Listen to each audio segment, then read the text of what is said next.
Welcome, race fans, here to the Richmond Raceway. Tonight, it's the Superior Class Auto Racing League here tonight, presented by Mug Root Beer. As always, it's Muth in the booth. Right alongside me, it is Jarrett Riker. Jarrett, a little bit of a short track action here tonight for the Superior guys. Something we haven't seen before here on a Tuesday night. Yeah, Roger, I'm pretty excited for this. The first short track of the year for the Superior Class Auto Racing Series, and I can't wait to get started. Yeah, it's going to be pretty exciting, and we got some pretty exciting news to pass along for you here tonight. Tonight, you're not going to see the number 19 of Chris Mathis start on the pole. His streak has been broken by none other than the 46 of David Bradford. So it's the first time here. It's the fourth round for the series, and it's the first time we're going to see a new pole setter. So that's going to be interesting when they dive down into turn one. It's going to be a little bit different look at the front of the field. Short track racing, though, at its finest here from Richmond Raceway. It's only a little 0.72 mile track, and with 18 drivers right now who are in this lobby, it is going to be wicked because these cars have been sliding all over the place coming out of turn number 4 here from Richmond in the practice session. So once we get to the race session, I'm not expecting the track changes to be changing too much here, and we're going to see a lot of sideways cars. Yeah, I've been seeing a lot of guys also sliding off turn 2, rear end getting a little light and into the inside wall. But I'm sure these guys will clean this up and we'll have a great night of racing. Yeah, these guys, some excellent drivers here on a Tuesday night for the Superior Class Auto Racing League. And well, let's quickly talk about it. We talk about excellent drivers. Let's take a quick gander here. We don't have a slide, unfortunately, not working, but we will walk you through, ladies and gentlemen, what our point standings look like here, presented by Mug Root Beer. Bobby Hamilton Jr. right now, after 3 races, he has 2 top 5s and 3 top 10s. The most consistent driver here for the Superior Class Auto Racing League.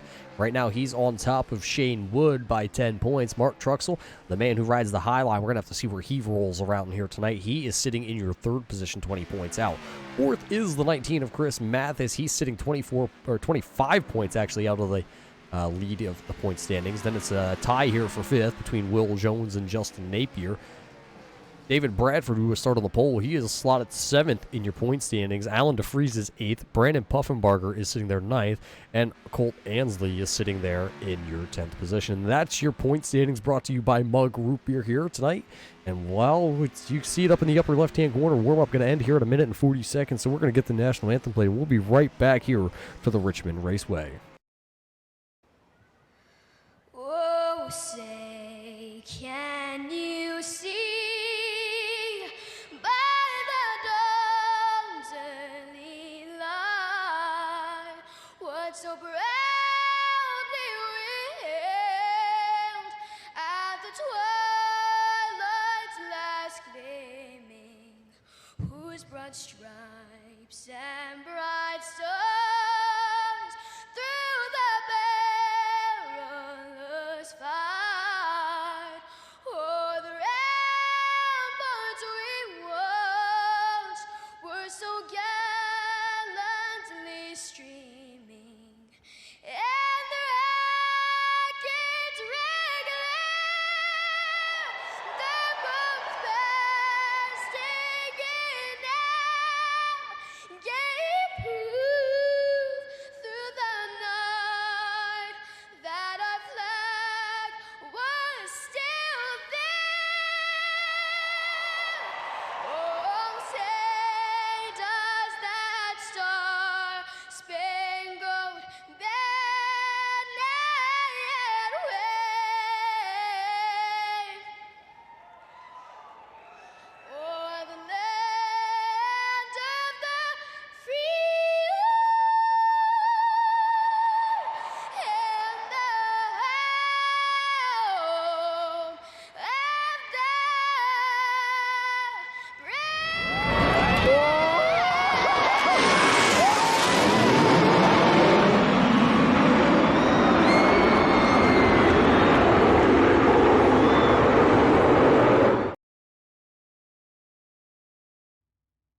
What a beautiful rendition of the national anthem here from Richmond Raceway. God bless America, and God bless these drivers that are about to take to the grid here. Let's run you through your quick starting lineup here tonight, presented by Mug Root Beer. Man on the pole here tonight going to be the 46 of David Bradford. Mathis is going to start right there, P number 2. The 88 of Channing Bell, you're going to start in the 3rd position. Will Jones got that 56, slotted for 4th. 5th here tonight going to be the 25 of Bobby Hamilton Jr. Quentin Murdoch in the 8 has a great starting spot here, starting 6th. 7th going to go to the 52 of Thomas McCullen. And then right alongside him in 8th going to be the 53 of Steve Murdoch. Starting 9th here tonight going to be the 54 of Justin Napier. Mickey Spear going to roll off in the 10th position. 11th going to be Cameron Hagman in the 55 car. Starting in the 12th position going to be the 42 of Brandon Puffenbarger. Starting 13th going to be Shane Wood. Mark Truxell buried way back in the 14th spot. 15th going to be the 86 of Colt Ansley. Alan DeFreeze going to roll the 71 in 16th as the cars start to pull away. 17th going to go to the 32 of Daryl Spear, and Tommy D'Angelo going to start the 3 in 18th. 19th and shotgun to the field going to be Jason Spear in the 83 car. So 19 drivers about to take to the grid here, Jarrett. It is going to be crazy here under the lights. Yeah, this Richmond track never disappoints.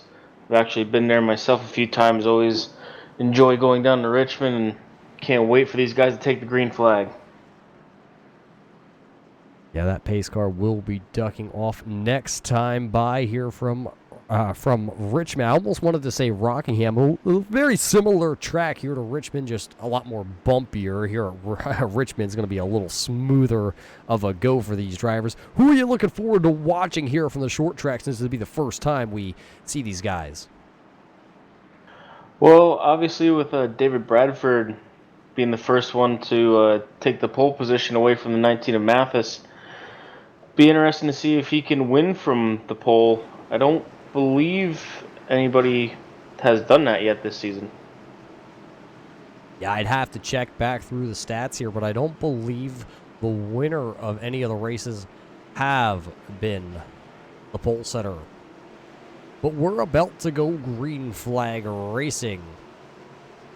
And actually, your answer to that was Atlanta Motor Speedway by Chris Mathis. But green flag is in the air. We are racing for 200 laps. And look at the jump that David Bradford got right off the start. A lot of these guys actually go already, I believe, are single filed out here for about your top 6 positions.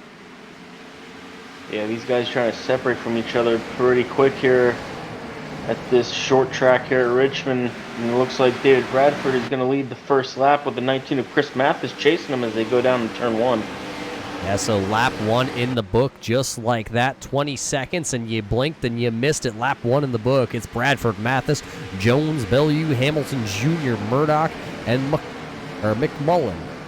That's your top 7. Then it's Shane Wood as he just goes under that 54 of Justin Napier. So that's the battle for 8th and 9th position. And here he comes back again to the inside because that 52 actually of McMullen didn't get quite a good run there. So that'll put Wood now into the 7th position. And here comes that Napier to the inside of the 54. Yeah, Napier working on the 54, or on the 52 of McMullen. But that number 20 of Shane Wood starting the 13th position, already up to the 7th position. He's really charging hard in the beginning of this race. Yeah, and it looks like everybody here is already single filed out. We have 2 drivers that did not take to the green flag here tonight. That's going to be the 55 of Cameron Hagman, and the number 3 of Tommy D'Angelo. So 2 drivers already here early, not going to be happy with their finishes here from Richmond. Looks like the 25 of Bobby Hamilton working on the 88 of Channing Bellue. He was right on his bumper about a lap or so ago. He's trying to get up into the 4th position as they come off of turn 2. Yeah, there's another battle, though, just behind them. That's going to be that 54 car of Napier now looking to the inside on the 8 of Quentin Murdoch. And Murdoch going to run real high down there in 3 and 4. That's going to be an easy pass here for the 54 of Napier now, who move him into the 7th position. He's following right behind that 20 there of Shane Wood, right in his footsteps, trying to come through the front. And I believe we got a little bit of a battle right here. About a half car length for the lead. Here comes Mathis starting to turn the heat up.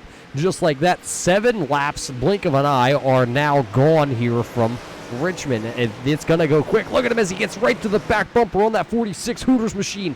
Maybe just a little tap, but he's going to lose a little bit of ground off turn number 2 as Bradford pulls him just a little bit. It seems like Mathis gets into the corner better than Bradford, but Bradford gets the exit speed. Yeah, Mathis gets a big run as they go into the corner. I thought he was gonna give him the old bump and run this early in the race, but now Chris Mathis with a bit of a slide coming off of turn 2. He's trying to make up some ground as they come in through 3 and 4. Yeah, going to lose a lot of ground there. Now sitting at about a 6th car length deficit, maybe even actually just a little bit more that time at the start-finish line. Bradford got a little bit of breathing room. Now Mathis has to worry about Will Jones there in the Under Armour car. Does he have anything here in the early stages, or is he back here riding around? Looks like Bobby Hamilton going to get to the inside. No, he's not. It looked like for a moment he was going to get to the inside of the 88 there of Beaulieu, but he was not able to put the power down off turn number 4. Yeah, Bobby Hamilton's been peeking to that inside lap after lap. Just being sideways, the number 8 of Murdoch off turn number 2. No yellow flag is out because he gathered up the number 8 ZL1 Camaro. So we're going to stay green flag racing, but Quentin Murdoch going to go from running in the 9th position. He's going to lose 2 spots to Brandon Puffenbarger and Cole Ansley. So a good save actually by the driver of the number 8, Quentin Murdoch. Oh, as the 42 goes around. Puffenbarger is going to go around in the mellow yellow car. You saw it right there on screen. That will bring out the first yellow here on lap number 12. So the mellow yellow boy going for a little bit of a spin here under the lights. Let's take it back here on the turn 3 replay and see what happened. As right behind him, that was the 86 of Colton Ansley. Let's check it out here on this replay. Oh, it looks like Ansley got a better center turn there, and he was just barely underneath the 42 of Brandon Puffenbarger. And Puffenbarger going to go around. He barely makes actually contact with that outside wall. Jared, I'm not sure if he has too much damage done to that rear spoiler. Yeah, it doesn't look too bad for the 42 of Puffenbarger, but a bit of a tough start to this race for him. Yeah, rough start, but it looks like he's going to be all right, and he is actually going to come down pit road with everybody else. Look at them all down on pit road. What are you thinking here? 4 tires and fuel around for everybody? Yeah, this early, I would say 4 tires and fuel. It looked like the 19 of Mathis had a little trouble getting into his pit stall, but he's the first one out. I believe he actually didn't even take a pit stop. Mathis thought he was going to lose too much time. Bradford also blew through his pit stall. You see him losing positions. There comes Will Jones on a 4-tire stop. Bobby Hamilton Jr., Channing Beaulieu also getting out there. Shane Wood all beating David Bradford out of pit road. Bradford going to fall from the lead all the way to 7th on a bad pit stop here. It does look like Napier stayed out. I think he's going to get a lap lead. He will be credited with 1 lap lead in the Jack Daniels CHP 54 Camaro. So put 2 leaders here tonight. 3 leaders now that Chris Mathis actually is going to take over the lead under this yellow flag. So Jarrett, just like that though, we saw a lot of good racing there. Guys kind of single filing out, trying to ride around. A couple guys making some good passes. We saw 1 good save by the 8 of Quentin Murdoch as he came off turn 2 a little bit sideways. And then we saw the 42 of Brandon Puffenbarger go around here. So all in all, some pretty good racing here in the early stages. Yeah, and right now, it looks like we're going to see how 14-lap-old tires hold up against new tires, with Chris Mathis having a little hiccup in the pits and deciding not to stop. Yeah, remember, he didn't get really any fuel. He actually sat in his pit box for a legit 0.3 seconds, it says. He actually spent 30 seconds down pit road, but was unable to actually find his pit box correctly. So no tires, no fuel for the 19 of Chris Mathis, and he will elect to take the outside here. He's going to get the 56 of Will Jones to the inside, and then it's going to be Bobby Hamilton, Channing Beaulieu, Shane Wood. And then it's going to be that 52 machine. I had to look at that for just a second. The timing and scoring not completely accurate there. That'd be the 52, though, with Thomas McMullen. And then David Bradford in 7th. Colton Ansley, Quentin Murdoch, and Mark Truxell going to round out your top 10 here on this restart. 16 laps about to be down and out of the race here as we hope that Mustang is all right. It looked like make a really harsh left-hand turn, but there it is. The 19 of Mathis back to the loud pedal really early. He will clear the 56 before they get down into turn 1, and we will go single file for your first 2 positions. Bobby Hamilton, though, working on the 88 out of turn number 2.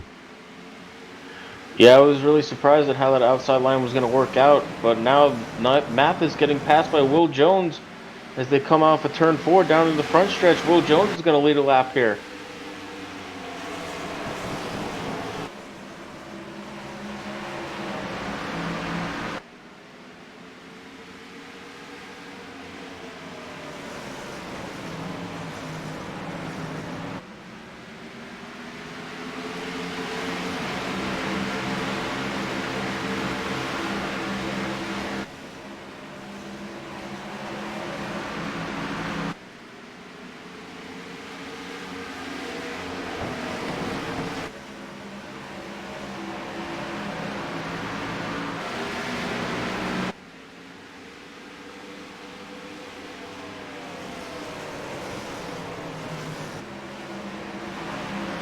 Yeah, I guess that answers the question of how these old tires shape up against new tires.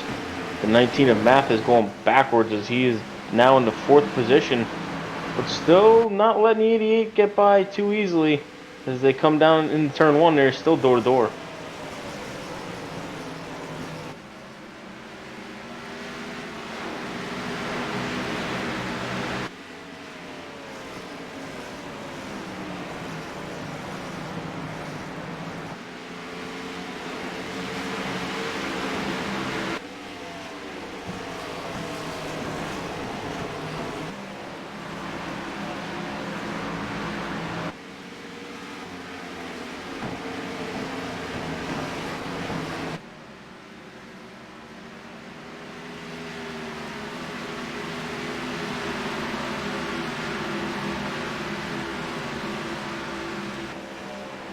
Yeah, the guy I think that has the best handle on his car right now is the 20 of Shane Wood.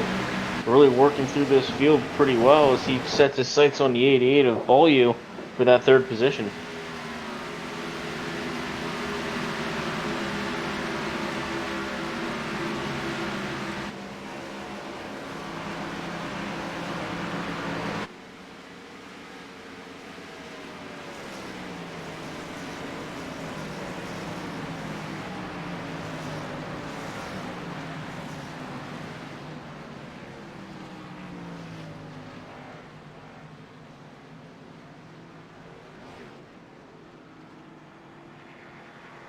As my mic was muted here, sorry about that. Daryl Spear will be the one that brings out our yellow flag here. So, Jarrett, good job on bringing us around here. Unfortunately, they didn't get to hear my wonderful voice. But we're back under yellow here. Daryl Spear coming off turn 2 sideways, smacking the inside wall.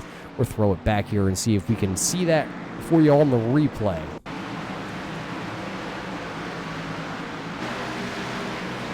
It looks like that 32, that wasn't a really good angle for us, but I believe the 32 just got a little bit sideways. Here it goes. Off turn number 4, here comes the 32 Caterpillar car of Spear. Let's see, once he comes off turn 2, what's going to happen to him. Looks like there was a little bit of a bobble or a bottleneck in front of him, and maybe that kind of just changed the air on the front end of that ZL1 Camaro, and you saw Spear go around and hard contact with the front nose of the Caterpillar car into the inside wall, spun it around. That's what's going to bring the yellow out there. You see a close-up look of that 32 car. Some front-end damage here, Jarrett, but they do have a quick repair if he needs it. Yeah, I think we'll be all right here. Definitely going to be helped out with that quick repair. As we said, in practice, a lot of guys having trouble getting off turn 2, getting a little loose, and 32 was a recipient of that. Yeah, so that would put us under the yellow flag once again here on lap 25.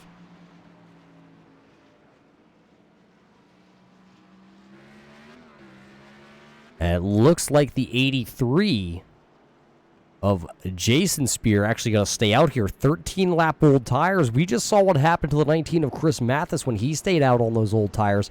Maybe, though, Spear has a little bit better handling Ford Mustang here, and he'll be able to kind of keep pace at the front of the field. Yeah, I guess we're gonna find out. Maybe he was out there just to lead a lap. Might come down this time. Who knows? Yeah, you never know. But right now, as the timing and scoring is showing, let's see if Spear or Jason Spear does come down pit road. He will not. He is going to go right by the entry to pit road. So it is Jason Spear out front. Will Jones second. Bobby Hamilton Jr. sitting there third. Channing Bellew sitting there fourth. And David Bradford is sitting fifth with Chris Mathis. 4 fresh tires this time. He was able to find his box. But the man who didn't find his box, Jarrett, looks like that's going to be the 52 of Thomas McMullen. It's showing right now he was on pit road, but no time in his pit box, so he might have old tires too. We're going to have to see how the 52 of McMullen fires off here. Quentin Murdoch is sitting 8th with Mark Truxell 9th. Brandon Puffenbarger, after going for that early spin in turn 2, he's now back to the 10th position. Yeah, a couple of these guys really having a hard time finding their pit stalls tonight. That's just really kind of weird. That's a little tricky pit road here from Richmond, but we're about to go back to green flag racing. Jason Spear going to lead us to the green flag. He chooses the inside lane here. Green flag is back in the air, and look at Will Jones. That 56 got an amazing restart on the outside, and I think he's going to have this before we come out of turn number 1. Yeah, Will Jones grabs the lead right away as they come off of turn 2. And here comes the 88 of Channing Bellew, trying to get around the 83 of Jason Spears as they come off of turn 4. Yeah, But they're it's going going to to be Will Jones leading the lap. Yeah, Jones leads the lap here once again. It's not the first time he's been out front, but this is the first time that Spear has been towards the front. He's actually holding that inside lane pretty well with those old tires. Channing going to get around now. Here comes Chris Mathis. He'll make quick work of that 83 car off turn number 4. Now it's going to be Bobby Hamilton Jr.'s turn. Is Hamilton going to be able to get around? Because Mathis is now around him, and so is Channing. That means those guys are going to be starting to drive away from the 25 of Bobby Hamilton if he's not able to clear this car of Spear, and it looks like he's going to be able to this time into turn 3, so now put Bobby Hamilton into the 4th spot. Now Bradford trying to work back inside the top 5. He's going to look to the outside here down into turn number 1.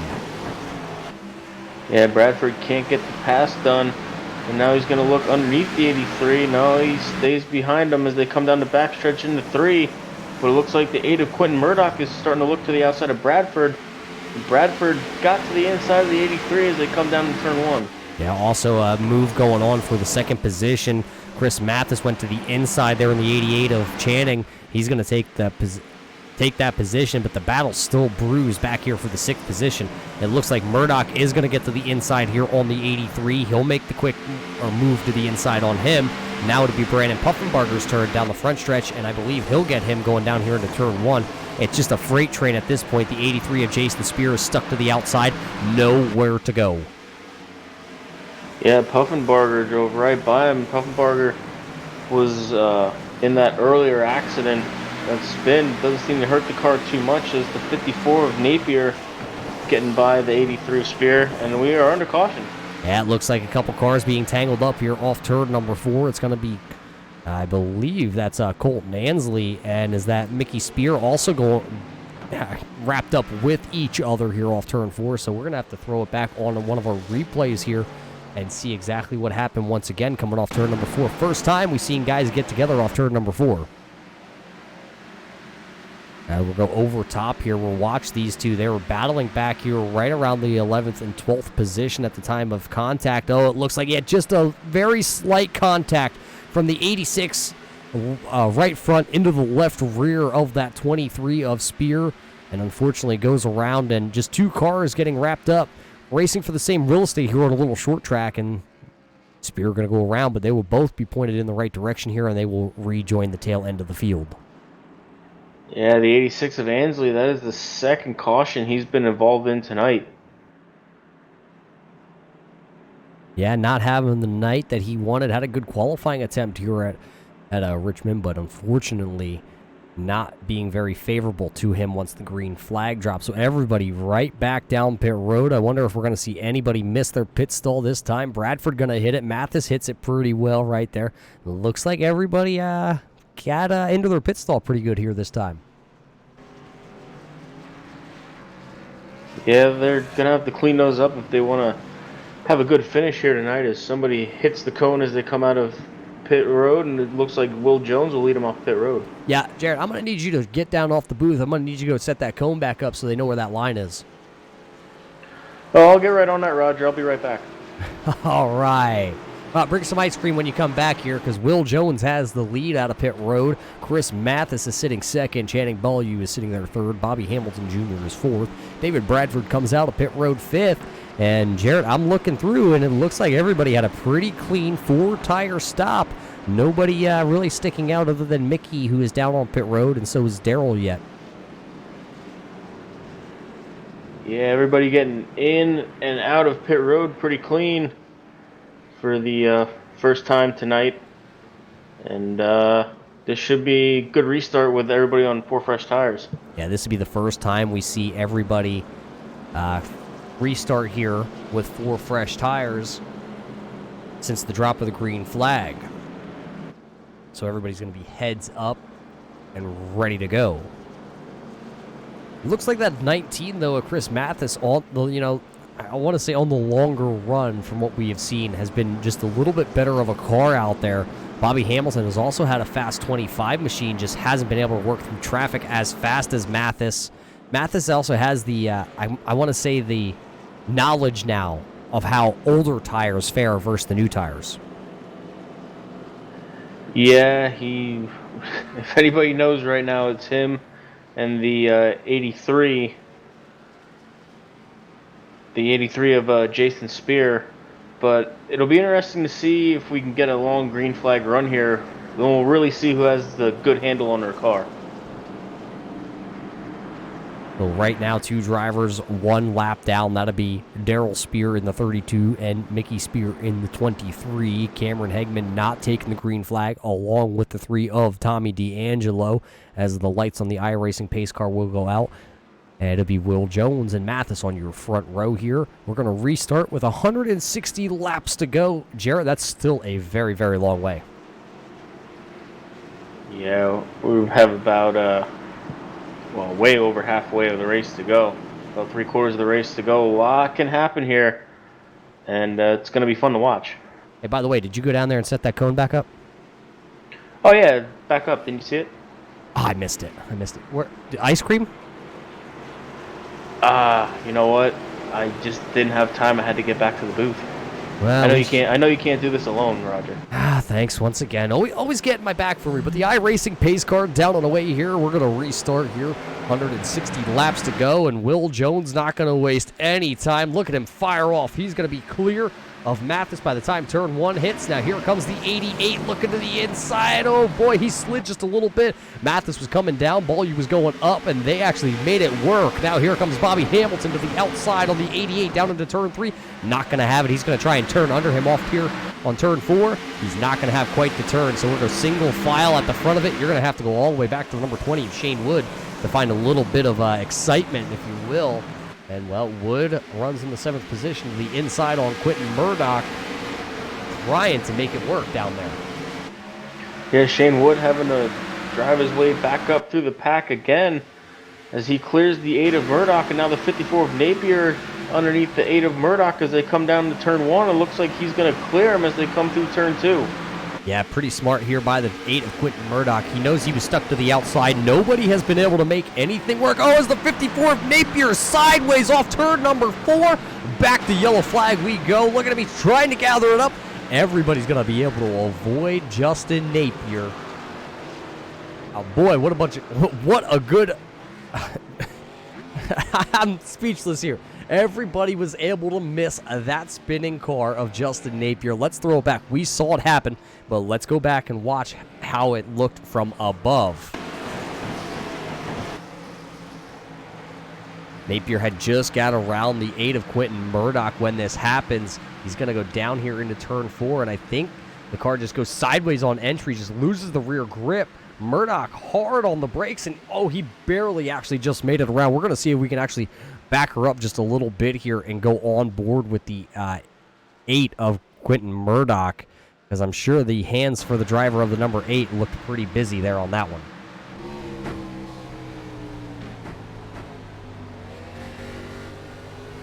Wow, look at that. The car just stuck to the inside there as Quentin Murdoch turned right and went right around the outside of that spinning Napier car.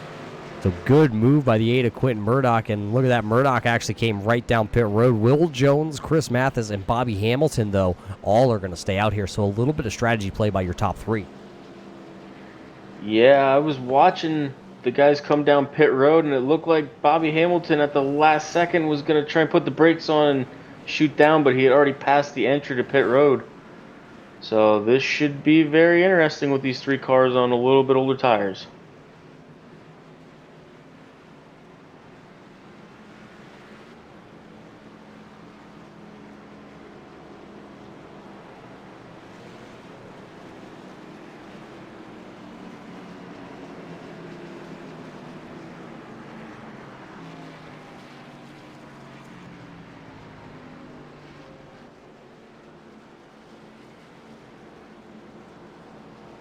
Maybe trying this strategy might come into play towards the end of the race. Who knows?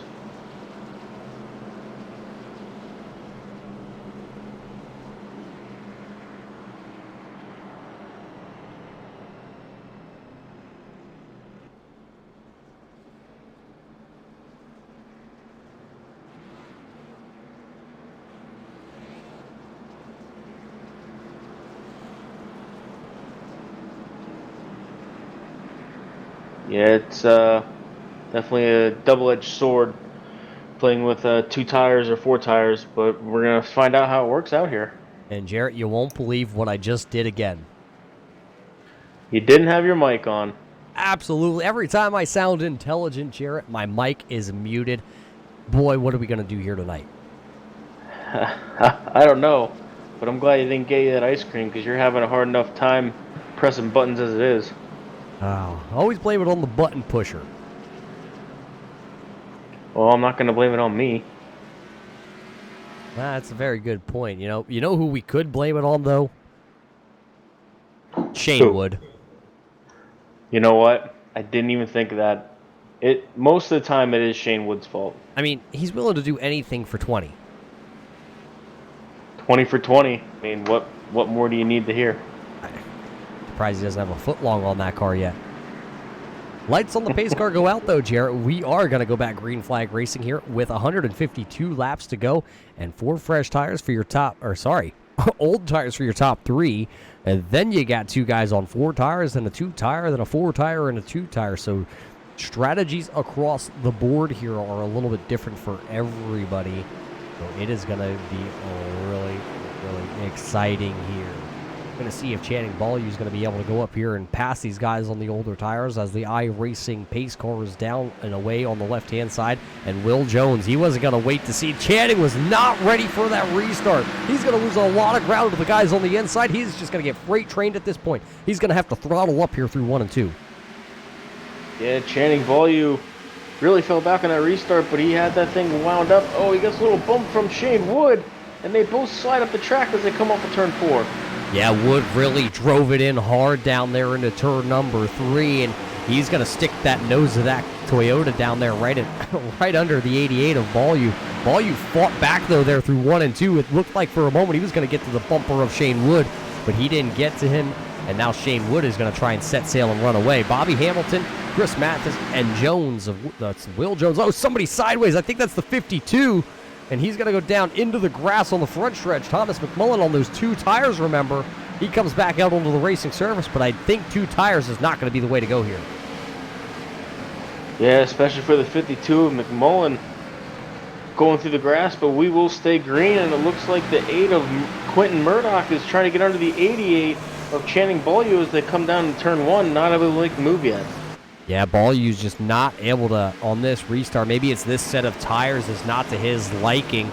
You know whose tires are to their liking, though? That'd be Brandon Puffenbarger. He just went around the 54 of Justin Napier, and he is now going to look to try and get Alan DeFries. Remember, DeFries, one of those guys that decided to take 2 tires here and try and make it stick.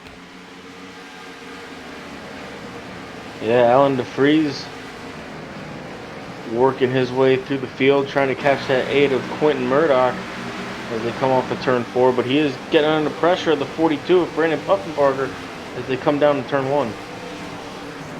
Yeah, Puffenbarger not able to do anything with him. He's going to have a good run coming off the corner here down the backstretch. He's going to look to the inside here on that 71, and Napier also going to look to the inside. Possibly a 2-for-1 situation here, and that's what it's going to be. The 71 of DeFries is going to lose a position to Puffenbarger and Napier. That'll put DeFries back to the 10th position, and under fire here, it looked like Mark Troxel. Oh, sideways for, I believe that's called Ansley once again. That is Ansley in the 86 car. He was sideways on the inside there of Mark Truxell. Truxell right now hanging on to the 11th position as Ansley took one big slide. Let's take a quick gander back out front because it is still Will Jones, and here comes Chris Mathis now down the backstretch looking to the inside in turn 3.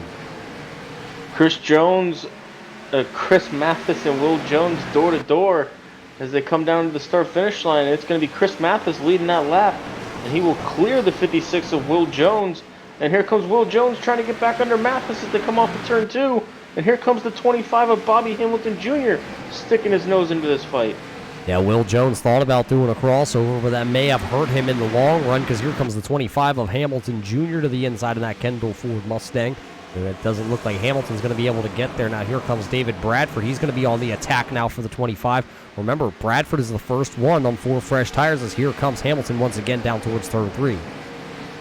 Yeah, Hamilton Jr. just about side by side with the 56 of Will Jones. Will Jones edging him out at the line, but Hamilton's still underneath him as they come into turn 1. Not quite able to clear him as they come off of turn 2. And now he will clear him as Will Jones almost bumps the wall. Here comes the 46 of David Bradford clearing Will Jones. And here comes the 20 of Shane Wood getting under Will Jones. Yeah, Wood just drives it underneath the 56 there of Jones out of turn number 4. That Jones is going to go from 2nd all the way back to 5th as he found a home right in front of the 88 of Channing Beaulieu. As the 8 of Quentin Murdoch was sideways again through turn number 2. Another big save by the driver of the number 8. But he lost all the momentum, and now here comes that 42, Brandon Puffenbarger, right onto the bumper of him. He's going to peek to the outside here going down into turn number 1. What's going to happen with the 8 of Murdoch?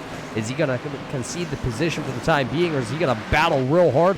Here comes Puffenbarger. He's going to look to the inside here down the backstretch. He got a really good run off turn number 2 that time, and he has the inside advantage. Murdoch actually going to concede now. He will fall back into the 8th position. Puffenbarger now takes over 7th.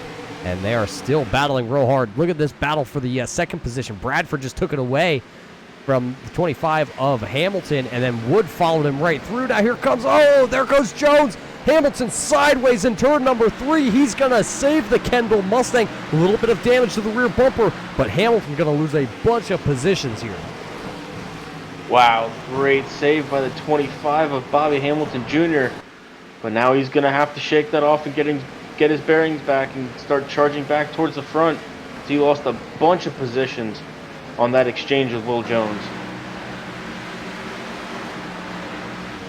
Yeah, Will Jones getting into him just a little bit. Will Jones going to be in the 5th position right now. So Mathis is out front. Bradford is 2nd. Wood is 3rd. Channing Beaulieu sitting there in 4th.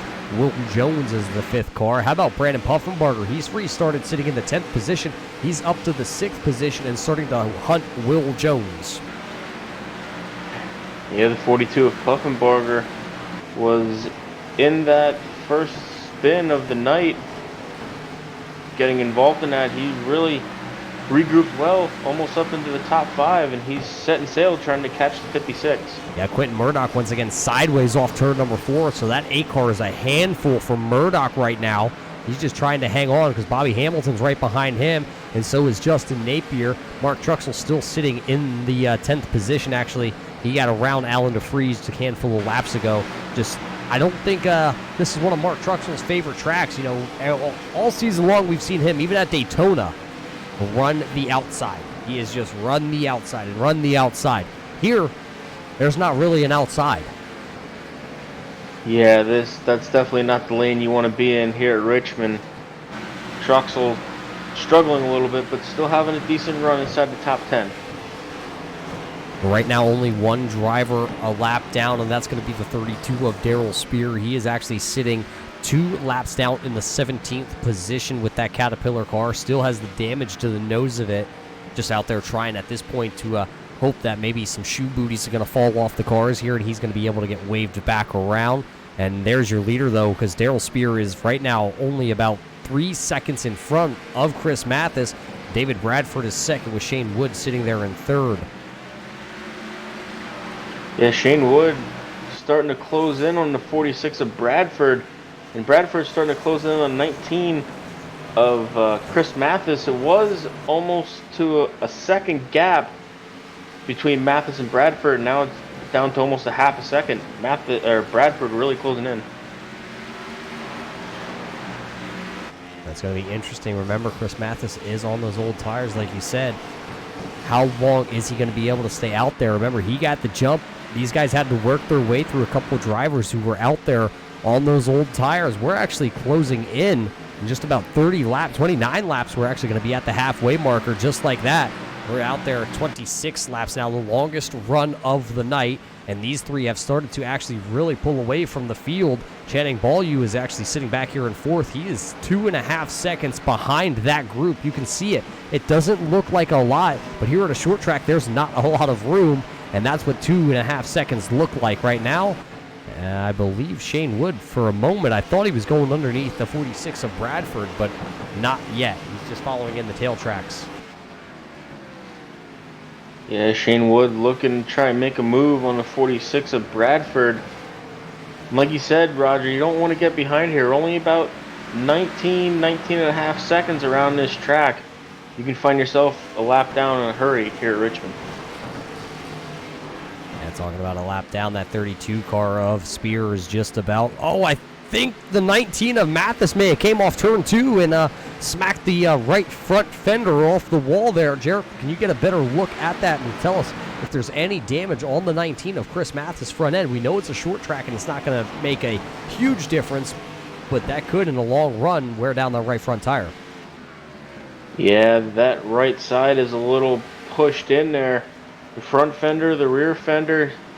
Yeah, hopefully he doesn't get a tire rub as they come off of turn 4. He's still in the lead, but Bradford's really closing in. Now Bradford within about 3 car lengths of Chris Mathis for the lead. Question is, when he gets there, how hard is the 19 going to, really push him? Or how hard can Bradford push the 19? They're now out there for 31 laps for Bradford on the tires, 40 laps for Mathis that time by on his tires, so there is a little bit of difference in the tires. Taking a quick peek at where Channing Ballew is, he is sitting there. He gets around the lap down car of Darrell Spear. Spear now going to jump to the inside for Will Jones, but Channing is still sitting at 2.5 seconds back off your leader. Then it's Will Jones sitting there in 5th. Puffenbarger is 6th. Murdoch is still 7th. Hamilton after that big slide. No, somebody's sideways. That's the 42.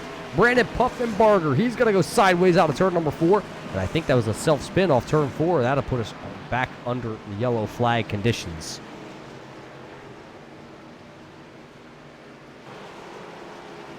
Let's go back and watch the 42 of Brandon Puffenbarger. He's running all by himself, sitting right there inside or in the 6th position. Trying to run down Will Jones, just comes off the corner. Might have gotten a little bit of that dirty air from the lap down car of the 32 of Darrell Spear. That's just a slow spin for the 42 of Puffenbarger. He gets her pointed back in the right direction, but he's going to lose a lot of track time, or a lot of positions. And I don't want to say track time because being under yellow, Jared, he's going to be able to catch back up. But you know who this yellow really helps out? That would be the 19 of Chris Mathis and the 25 of Bobby Hamilton Jr. You took the words right out of my mouth, son. Chris Mathis was praying for a yellow as Bradford was all over the back bumper. He will bring down the field here, though, back to pit road. Yeah, I expect everybody to get 4 fresh Goodyears and full tank of Sunoco race fuel on this round of pit stops. Yeah, it looks like the 20 of Wood finds his pit stall. He's a little bit farther down on pit road than he's used to. All your leaders perfectly into pit road. Right side tires going on for the 19 of Chris Mathis here. He's going to put left side tires on also, 4 fresh tires and a full tank of fuel for him. Same with your pole setter here. David Bradford has the number 1 pit stall. It's not going to matter, though. The 19 going to win the race off pit road, and then it's the battle who got second. And then it was Bradford, Wood, and Channing Ballew. That's your top 4. Will Jones is sitting 5th after pit stops. We're going to take a quick commercial break, and we'll be right back here to the Richmond Raceway for your Superior Class Auto Racing, presented by Mug Root Beer.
The most realistic online racing sim ever made. This is iRacing. Detailed laser scan tracks, fully dynamic real world cars, and over 50 series to choose from. 6 online world championships offering over $400,000 in annual prizes. This is the original esport racing game. This is iRacing.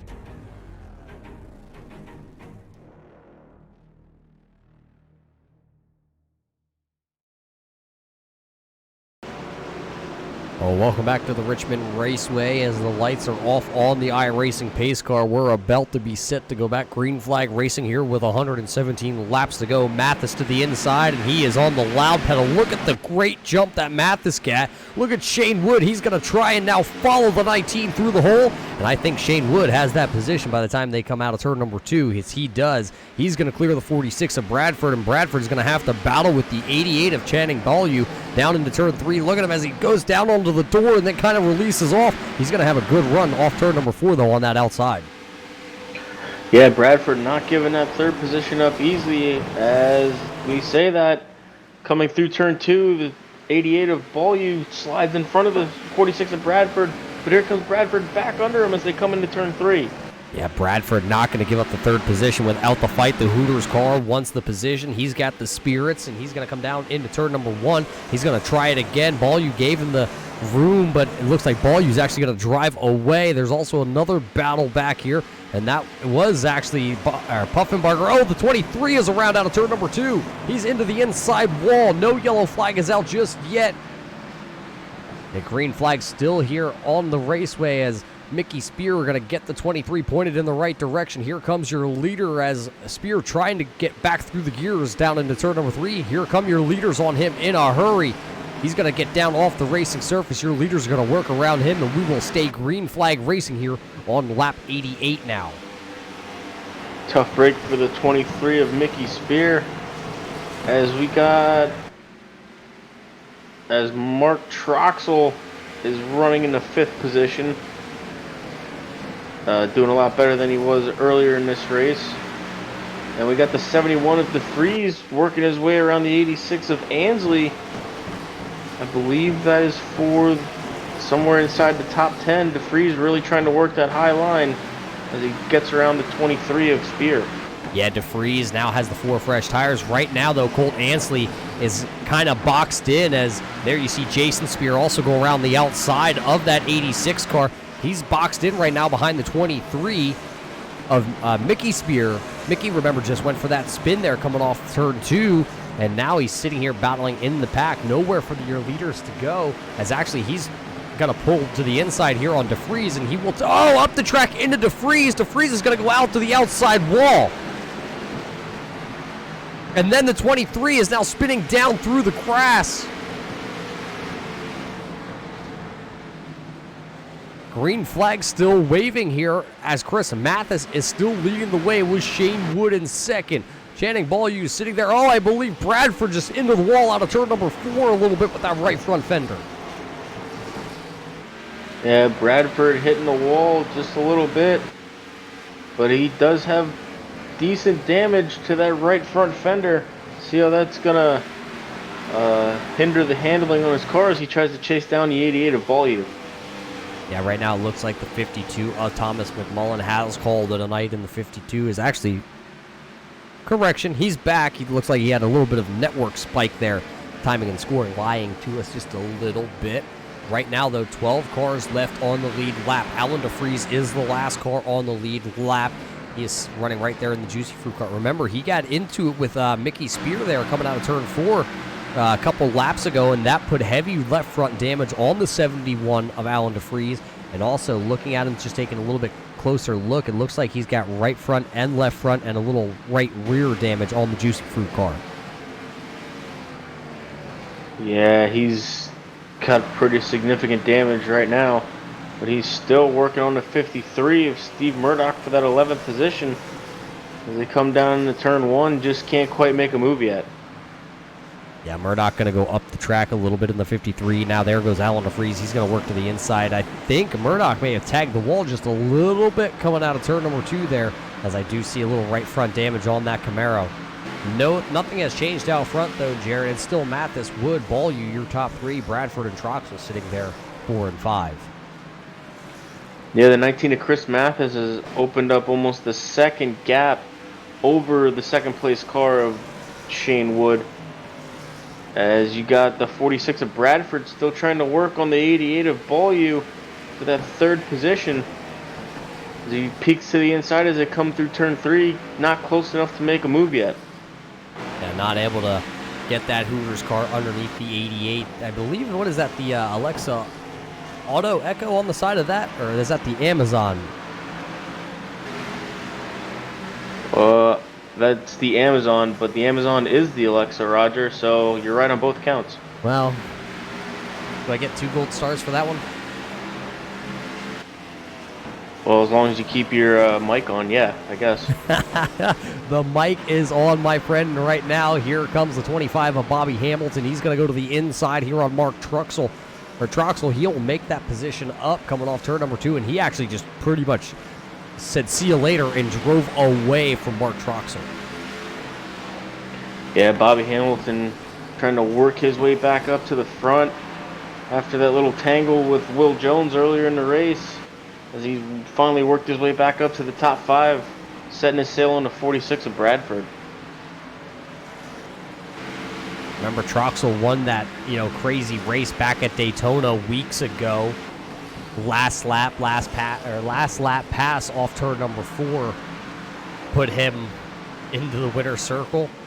And then we saw Chris Mathis go to victory lane at Atlanta, and then Will Jones winning last time we were out from Las Vegas. And this time, though, here at Richmond, who is going to bring it home? We're just over the halfway marker, and there is your leader. Now a 1-second lead for Chris Mathis over Shane Wood. Wood has about a half-second back till you can find Channing Ballou, and Ballou's got, 2-3 car lengths lead over David Bradford in the 4th position. No battles really on track right now. I believe, though, the man who's trying to stay on the lead lap is going to be this 53 of Stephen Murdoch. Just sitting behind him by 4 seconds is your leader, so that is going to leave Murdoch on the hot seat right now. As you see, the 19 of Mathis coming out of turn number 4. Now he's at the start-finish line as Murdoch goes down into turn 1. And I believe the front toe is knocked out of that 53. It just looks like it's so much wheel put into that car, and it is just not turning as the 23 of Spear comes back out onto the racing surface with 4 fresh tires. Yeah, the 23 of Spear was smoking as he came into pit road. I'm assuming he used his quick repair, and he's back out on track. Yeah, it looks like And- actually a brand new Coors car there, so you can definitely mark that down in your note that he did have to use his quick repair. He is shown right now 4 laps down to your leader who just got around him. And now it looks like that 53 car is going to go a lap down as Mathis is going to look to the inside here down into turn number 1. So now that will leave 11 cars on the lead lap. Your next car that's going to be on the hot seat, I should say, will be the number 71 of Alan DeFries. But don't worry, he's got a little bit of a track buffer between him and Chris Mathis. He is already coming off turn number 2 as your leader comes out of turn number 4. So it's still going to be a long while till they reach the back bumper of the 71. The person that doesn't have much of a buffer at all is the 88 of Channing Beaulieu, as he is under fire now from the 46 of Bradford. Bradford still looking to the inside as they come through 3. Not close enough to get side by side with Beaulieu. As they come off the turn 4, Beaulieu pulled a little bit of a gap as they come into turn 1. Yeah, right now Channing looking all right here on this long run, working lap 28 here on this run. And now Shane Wood has actually closed in the gap on Chris Mathis just a little bit, 0.2 of a second faster than last time by. As let's check it out at the line. Who's going to have the quicker lap? Shane still quicker by about 1/10 of a second. Yeah, Shane Wood starting to chew into that lead a little bit of the 19 of Chris Mathis. But will he be able to do anything if he can get there? As the 46 of Bradford still working on the 88 of Beaulieu. Just can't seem to get next to him to wiggle his way through there. And you got the 25 of Bobby Hamilton Jr. trying to catch his way up to the 46 of Bradford. Yeah, while we're here on the green flag run with 91 laps to go. Yeah, that was correct. It's 90 laps to go. Shane Mathis out front. Right now, he has led 58 laps, as you see that lap down car of Spear right there, right behind him. But Mathis so far is kind of setting the pace here out front. Sitting in second place is his teammate is Shane Wood, the number 20 car. Kind of been an up and down day so far for the number 20 of Shane Wood. So far, here on this longer run, though, looking pretty good for Wood as he's actually starting to close the gap now, just about a half second back of your leader of Mathis. Channing Beaulieu has been under fire for numerous laps here from the 46 of David Bradford. He seems to be able to hold off that 46. Bradford is definitely quicker, but he is being able to hold up that 46. Bradford, who has been into the outside wall just a little bit with that right front fender of the 46, reported in. The damage is not affecting his handling on the Hooter Spirits car at all. His car is right where he likes it, just needs to get around the 88 to try and run down your leaders here. He runs in your 4th position. Bobby Hamilton has not been complaining at all over the radio about his Kendall board. He is just sitting back here in the 5th, is just kind of riding it out, waiting for green flag pit stops here to happen, and then he'll put 4 fresh tires on and try to make his way back up through the field. Will Jones, after having a really quick 56 Under Armour car here in the beginning, has started to slide a little bit. Right now he runs in the 6th position with some right front damage. Not anything coming over the radio for him. Mark Truxell, though, he is wondering when we're going to go back to a 1.5 mile to a 2-mile track so he can run the outside lane. Right now he runs in the 7th position, but he is under fire by the 42 of Brandon Puffenbarger. Talk about Puffenbarger trying to march back through the field for the 2nd time here tonight. He has gone around twice here in the early stages of the race. Now that we're over halfway, says the car is handling better. Maybe just little gremlins in the early going of the race that he had to shake down. As you see, Puffenbarger, he does clear the number 5 of Troxel, so that'll put Puffenbarger in 7th. Troxel back to the 8th position. Jason Spear, remember, stayed out on those old tires to take a little bit of a gamble in the early going. Didn't really work for him then, but right now he's been able to rebound. He's still running in the top 10. He's running 9th, and right behind him, that'll be Colt Ansley. And Ansley has definitely had a night that he probably wants to forget here in the first 100 laps. He's still got 84 laps to turn his luck around with the 86 crew. He runs right now in your 10th position and kind of just hanging there. Alan DeFries, who runs in the 11th spot, is, well, let's look at it. He is sitting right now just in front of your leaders by about 4.5 seconds as they are bearing down on him. He comes across the start-finish line. Chris Mathis is now coming across the start-finish line as DeFries goes down into turn 1. So he is on the hot seat. 11 drivers still in the lead lap here with 82 laps to go. As the 46 of Bradford finally gets around the 88 of Channing Beaulieu for that 3rd position. and he is starting to put a gap already as he tries to hunt down the 20 of Shane Wood. Yeah, the question you got to ask yourself is how far can these guys go on these tires with 81 laps to go here? And the 46 of Bradford, who was stuck behind the 88 of Beaulieu for a long time. And I believe the 20 having problems with Shane Wood off turn number 2. I don't know if he got into the outside wall, but that car was certainly sideways in the middle of the track. He gathered it up, and he was able to keep his foot actually in it. He lost a lot of time, though. Remember, he was sitting under a half a second to Chris Mathis. Now all the way back to about a 1 second lead or gap. Yeah, the 20 of Shane Wood, big slide as they came off of turn 2. Did not get into the wall, but I'm sure that got his heart racing as he tries to gather his thoughts and go back after the 19 of Mathis. There you can see the gap between Mathis, who is out there on the left-hand side of your picture. Wood is running in between 2 lap-down cars, and then you barely can catch the 46 of Bradford, who's running just behind Wood in 3rd.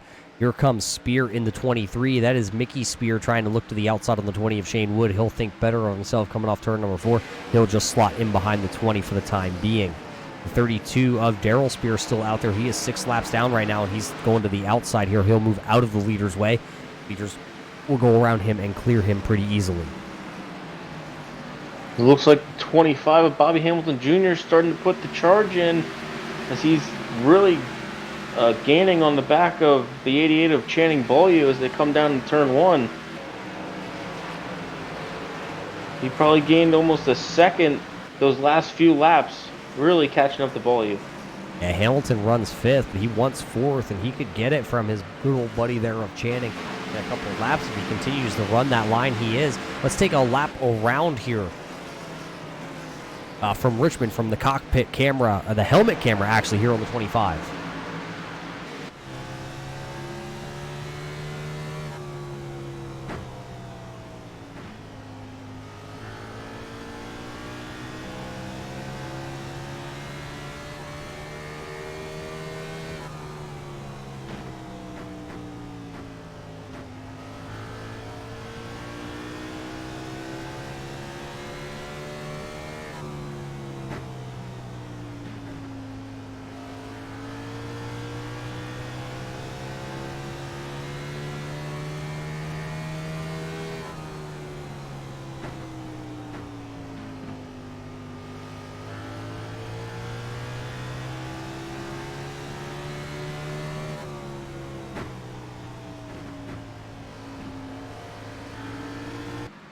As that's how Bobby Hamilton wheels his 25 Kendall car around this Richmond Raceway.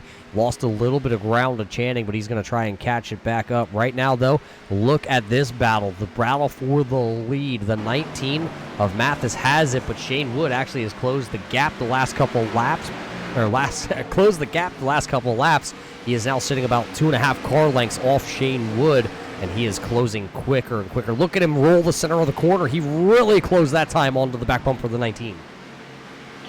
Yeah, Shane Wood really charging hard. Get back to the rear bumper of the 19 of Mathis as they come off of turn 4. See what the gap is here. And he's under 3/10 now. It's even closer than that now as they come off of turn 2.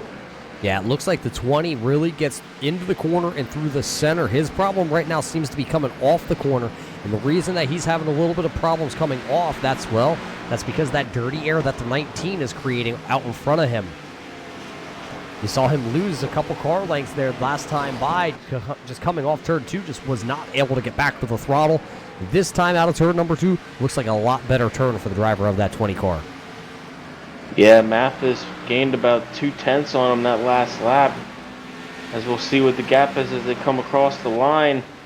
And Wood took another 10th off of that. And here comes the 46 of Bradford as Shane Wood's starting to get a rearview mirror full of him as they work their way down to turn 3. Mathis still leading.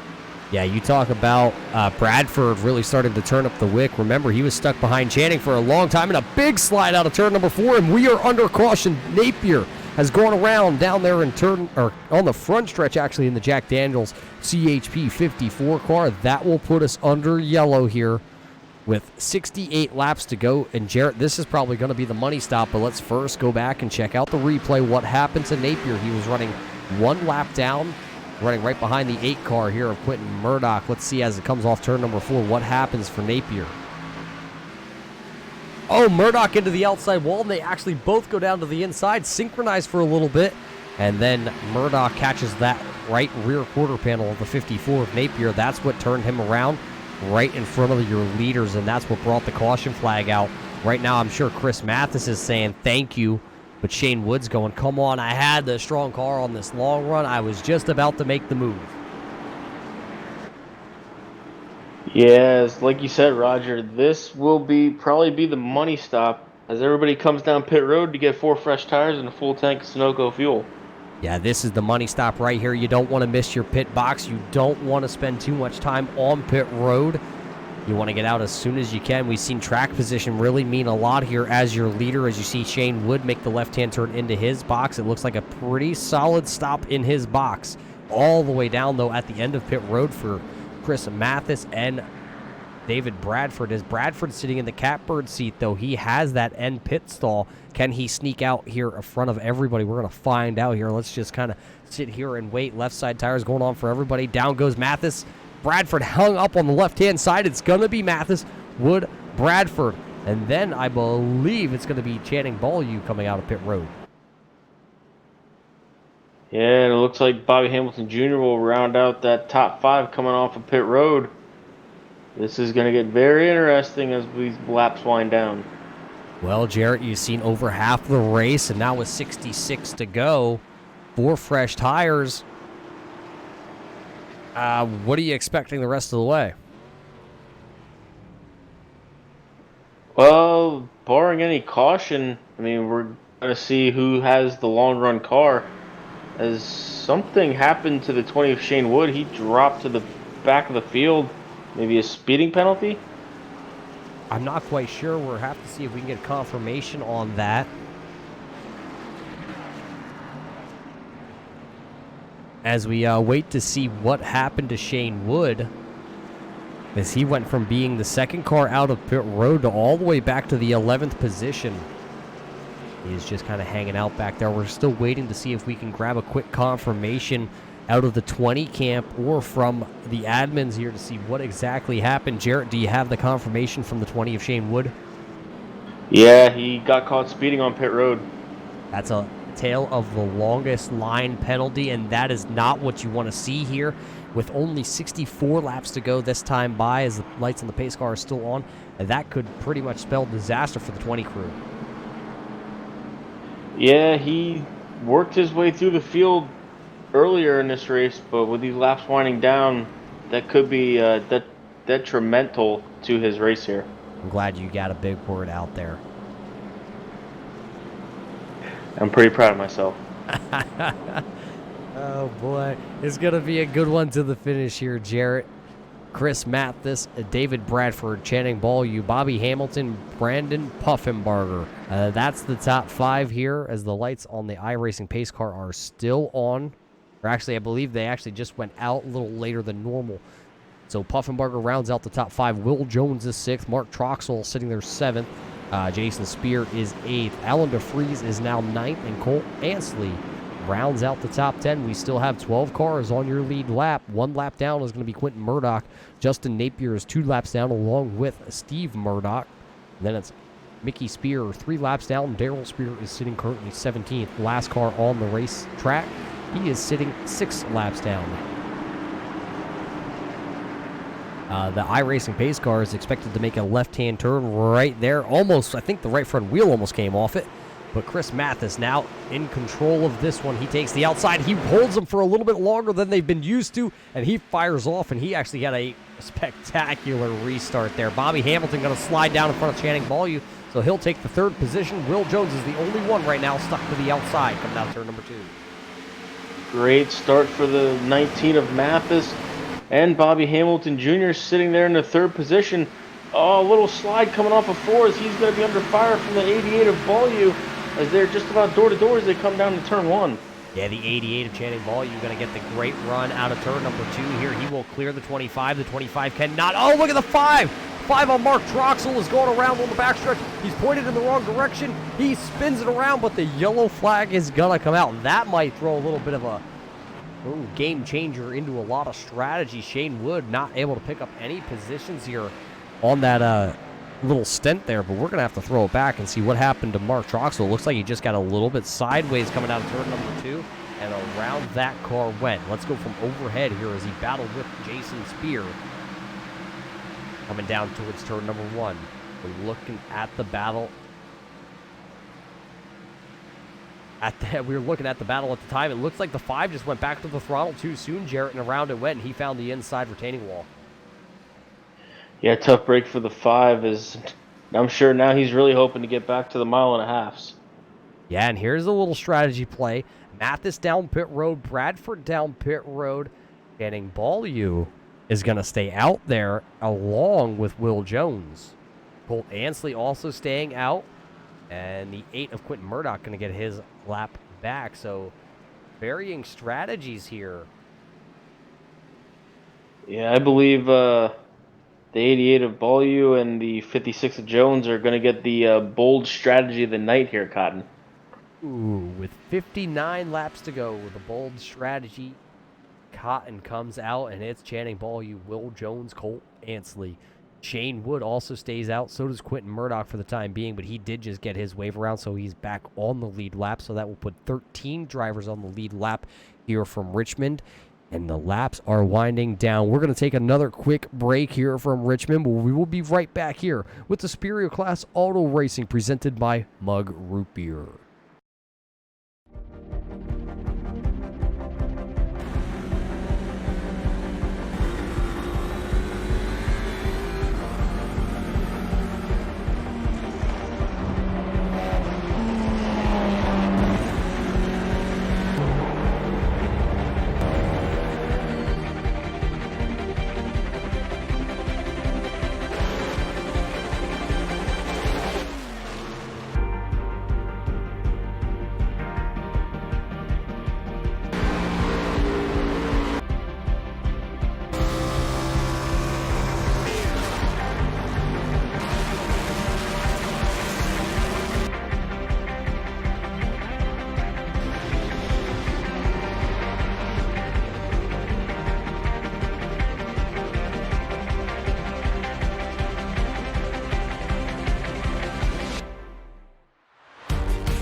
You wanted the best, you got him 4 abreast. Often imitated, never duplicated. The greatest show on dirt, the World of Outlaws.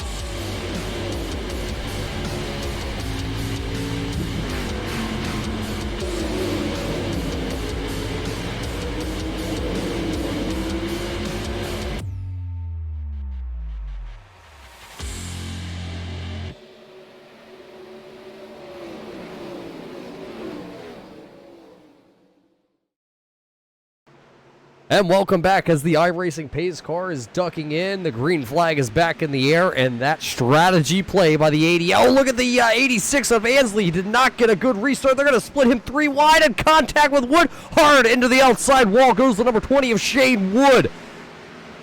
That is not the restart that Shane Wood wanted to see, because that 20 car all tore up. It is crab walking on the apron, and it is bellowing smoke out from underneath it. Yeah, that is a tough break for the 20 of Shane Wood, as he's going to try and get back to the pits under his own power. And I believe he does have his fast repair yet. We'll have to see how this plays out. Yeah, let's go back on this replay and check it out real quick here. As it was down into turn 1, they went 3 wide Let's watch it from the restart here from overhead.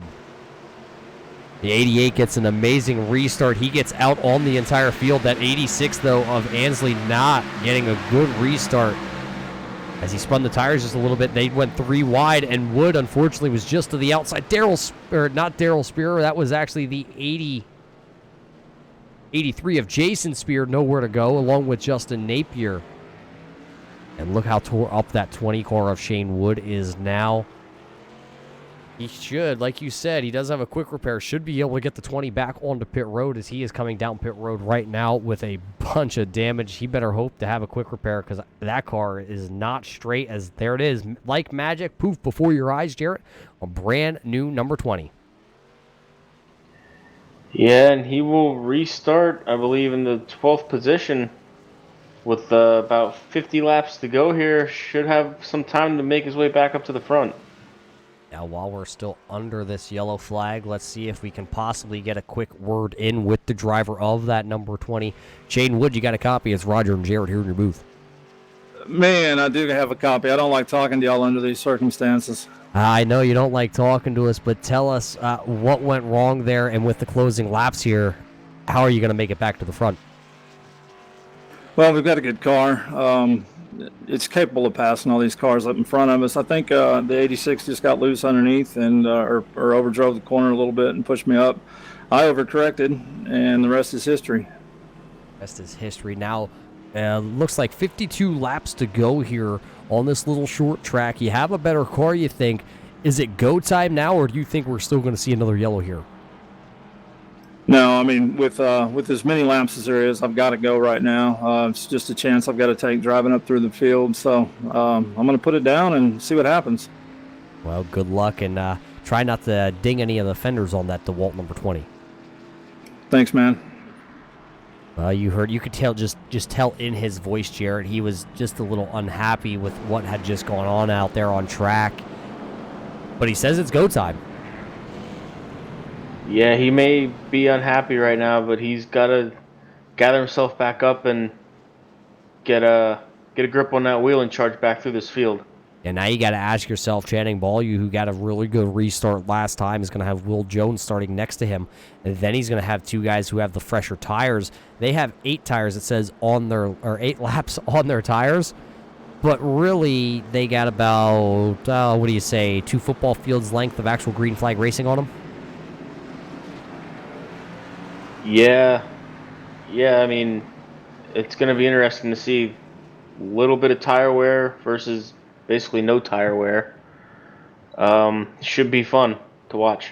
Well, looks like that was a quick yellow. The lights on the iRacing pace car are off, and we will go back green flag racing here with 49 laps to go. Would it be Channing Ballyu, Will Jones, Chris Mathis, Bobby Hamilton, Colt Ansley, David Bradford, Brandon Puffenbarger, Thomas McMullen, Alan DeFries, and Quentin Murdoch, your top 10. There is the iRacing pace car down and away, and we are going to drop the green flag here with under 50 laps to go. And the 88 going to get another amazing start, but now he left the 19 get a really good start along with him. He's going to clear the 56 of Jones, and here comes Bobby Hamilton trying to do the same thing out of turn number 2. Yeah, Jones stuck to that outside right now. It looks like he's going to file in right in front of the 25 of Hamilton. And here comes the 42 of Puffenbarger underneath the 46 of David Bradford as they come down the front stretch into turn 1. And they are 3 wide towards mid-pack. Shane Wood, Colt Ansley, and Mark Troxel were 3 wide down into turn number 1. And I believe the 86 said, whoa, boys. And he backed out of the throttle hard and allowed the 20 and the number 5 to take the position. Right now, Mark Troxel, though, doesn't look like he's able to get back down to the bottom. And Bobby Hamilton is now worked to the inside here on the 56 for that 3rd position. He will take it, and here comes Chris Mathis now to the inside out of turn number 2. Chris Mathis door-to-door with the 88 of Ballyu as they come into turn 3.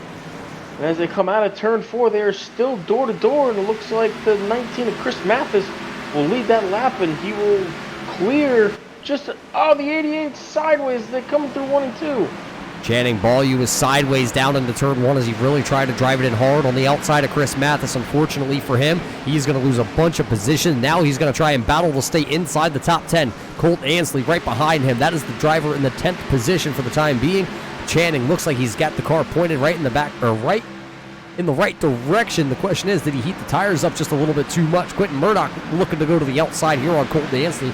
Remember, Ansley has a little bit older tires than the 8 there of Quentin Murdoch. Murdoch makes that pass look pretty easy to the outside. Now going to be the question, though. Chris Mathis is out front with Bobby Hamilton running second. Will Jones is third, and Bradford is running fourth. Can Chris Mathis at this point just run away and hide? Just a quick update on the 20 of Shane Wood. He is now running in your 6th position, so he went from running back there in the 12th position up to 6th in just 9 laps. Yeah, the 20 of Shane Wood really charging hard through this field as the 56 of Will Jones is trying to get back around the 25 of Hamilton. As that all unfolds, though, the 71 of Alan DeFries just went for a super big slide. Channing Ball, you're going to get around him for the 7th position. DeFries is going to have to chew on a couple more sticks of Juicy Fruit bubble gum because he's now sitting in the 8th position, and Quentin Murdoch is going to get around Mark Troxel. That 8 car a little tore up, but it actually looks like it's running pretty good. Yeah, maybe he's got dents in the right places on that 8 car. Getting the handling right there. Oh, as we said, a big wiggle coming through 3 and 4. Keeps it off the wall. But the 5 of Troxel is going to get back under him. Yeah, that was a really big slide for Quentin Murdoch. It's not the first time we've seen the 8 sideways here tonight. And every time the 8 has gone sideways, he's been actually able to hold on to it. Oh, the 71 onto the inside wall. Alan DeFries is going to go around out of turn number 2, and that's going to put us under yellow with 40 laps to go here. Not what Alan DeFries was trying to do, but that's what happens when we pushing hard at the end of the race. So let's throw her back and see what happened to Alan DeFries. He was running in the 8th position at the time he went around. Let's go from overhead here and see what happens to DeFries out of turn number 2. It looks like just lost the rear tire grip coming off the corner. The car hard into the inside wall. Not the first time we have seen that here tonight by a lot of these drivers. But now, Jarrett, with 40 to go, do you come down and put 4 fresh tires on her? And I believe the answer to that is yes. They are all coming down. I expect to see 4 fresh tires and more fuel. So Chris Mathis leads everybody. Nobody staying out this time, I believe, as only lap down cars still out there on the track. So all your lead lap cars are down here on lap 162 with 39 to go. Mathis going to hit his pit box. Bradford going to come in very softly on the brake pedal for the 46. He puts on 4 fresh tires also. Everybody with 4 fresh tires on this pit stop.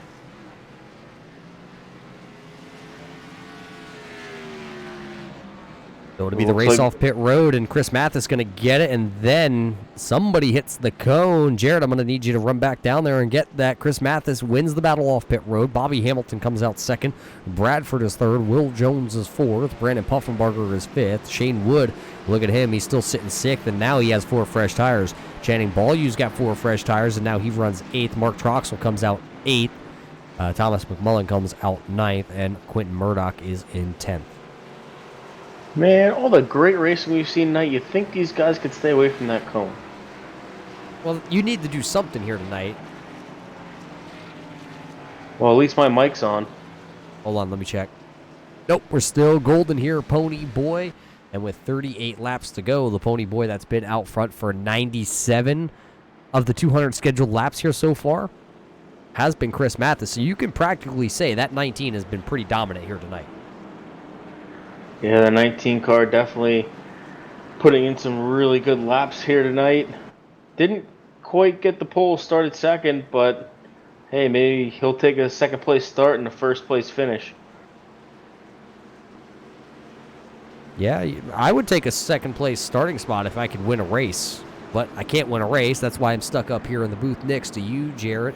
But we do want to thank everybody for tuning in here tonight on the Turn 3 Racing Network to watch the Superior Class Auto Racing League here, presented tonight by, as always, the great Mug Root Beer. Jarrett, did you have your Mug Root Beer this week? Oh, I just grabbed the fresh one, and I'm ready to finish this race with an ice-cold mug. Well, an ice-cold mug, he says. You could have grabbed some ice cream on your way up from picking up that cone again, and we could have had some nice Mug Root Beer with some vanilla ice cream. Make yourself a nice root beer float. Well, Roger, I figured you're doing good with the mics right now, and I didn't want to distract you. There's always a reason why I'm never getting ice cream, huh? Well, I mean, maybe if you get it yourself, you wouldn't have a an excuse not to get ice cream. Well, I had to pick that cone up during practice, Jarrett. You saw me down there on the racetrack, and man, my back just hurts from doing all the hard work. A likely excuse. There you go again. Well, we're going to see who has the excuse to get the victory lane here tonight. Is it going to be Mathis? Is it going to be Hamilton? How about Bradford? He qualified on the pole, and he's still sitting there in your third position. Will Jones has just been hanging around. Brandon Puffenbarger going to restart fifth. He's been to the front. He's been to the back. He's been to the front. He's been to the back. And, well, now he finds himself sitting, you guessed it, here in the front, with only 35 laps to go when the green flag drops. Chris Mathis going to lead us back to green. Hamilton in second. There they go. They fire off. Hamilton and Mathis get pretty good starts there. They're going to single file for your top three, top four single file. Shane Wood is, though, going to have to defend for his position on the outside. Shane Wood trying to get around the outside of Brandon Puffenbarger. Meanwhile, the 46 of Bradford was under the 25 of Hamilton Jr. As they single file out, they're still door-to-door with Shane Wood and the 42 of Puffenbarger. Yeah, nobody really pulling away here, but Puffenbarger looks like he might have the inside advantage. Oh, he slides off the bottom just a little bit, almost contact with the 20. The 20 almost into the outside wall coming off turn number 2. He'll now go right to the back bumper of the 42 down in turn 3. Out of turn 4, Mathis with a big slide in the lead. He hangs on to it, though, and he's going to actually extend that lead just a little bit. But Hamilton not going to really let him get away that easy. This battle, though, still with Wood and Puffenbarger battling back here for the 5th and 6th position. This is the battle on track. We know Shane Wood has the fast car. Puffenbarger overdrives turn 3 this time. Here comes Wood. He's going to try and look to the inside. Yeah, Shane Wood all over the back of Brandon Puffenbarger as he gets to the inside as they come through turn 2. They're door to door down the backstretch. And here comes the 88 of Channing Beaulieu sticking his nose into this fight. Oh, Channing drives it in real hard. He taps the 20 down in turn 3. Out of turn 4, it's going to allow the 42 of Puffenbarger to get another run. Can he clear the 20 by the time they get to turn 1? He will not slam the door. He's going to let it open. Now the 88 of Beaulieu is in a big battle. He's in a battle of contact between Quentin Murdoch. Murdoch going to get slammed into the inside wall by Thomas McMullen. They go around. Caution flag with 30 laps to go. A little heated tempers down there, you see. Quentin Murdoch giving the 52 of Thomas McMullen a little bit of a shot, saying, hey, come on now. Well, let's throw it back. We're going to see what the eye in the sky says, Jarrett. It never lies. As we see on the replay, they are 3 wide. Beaulieu to the outside coming out of turn 2. It looks like the 52 of McMullen just kind of makes a left-hand turn, doesn't know the 8 is underneath him, and that's what brings us back under yellow. And then the 8 with a little bit of a shot after the yellow flag has already been thrown, and that's going to make him lose his front bumper there. So just 3 wide racing here at a short track there doesn't always work out. No, 9 times out of 10 it usually doesn't work out. As we saw, as everybody's coming down pit road, a little bit of gamesmanship with the 19. Didn't look like he was going to come down. But everybody coming in, 4 fresh tires. Yeah, probably a good move here by all your leaders still with 29 laps to go. 4 fresh tires will be the way. I think Brandon Puffenbarger are going to play a little bit of strategy here. I think he went with the 2-tire stop as he did 8.9 seconds on his pit stop. That puts him out front here.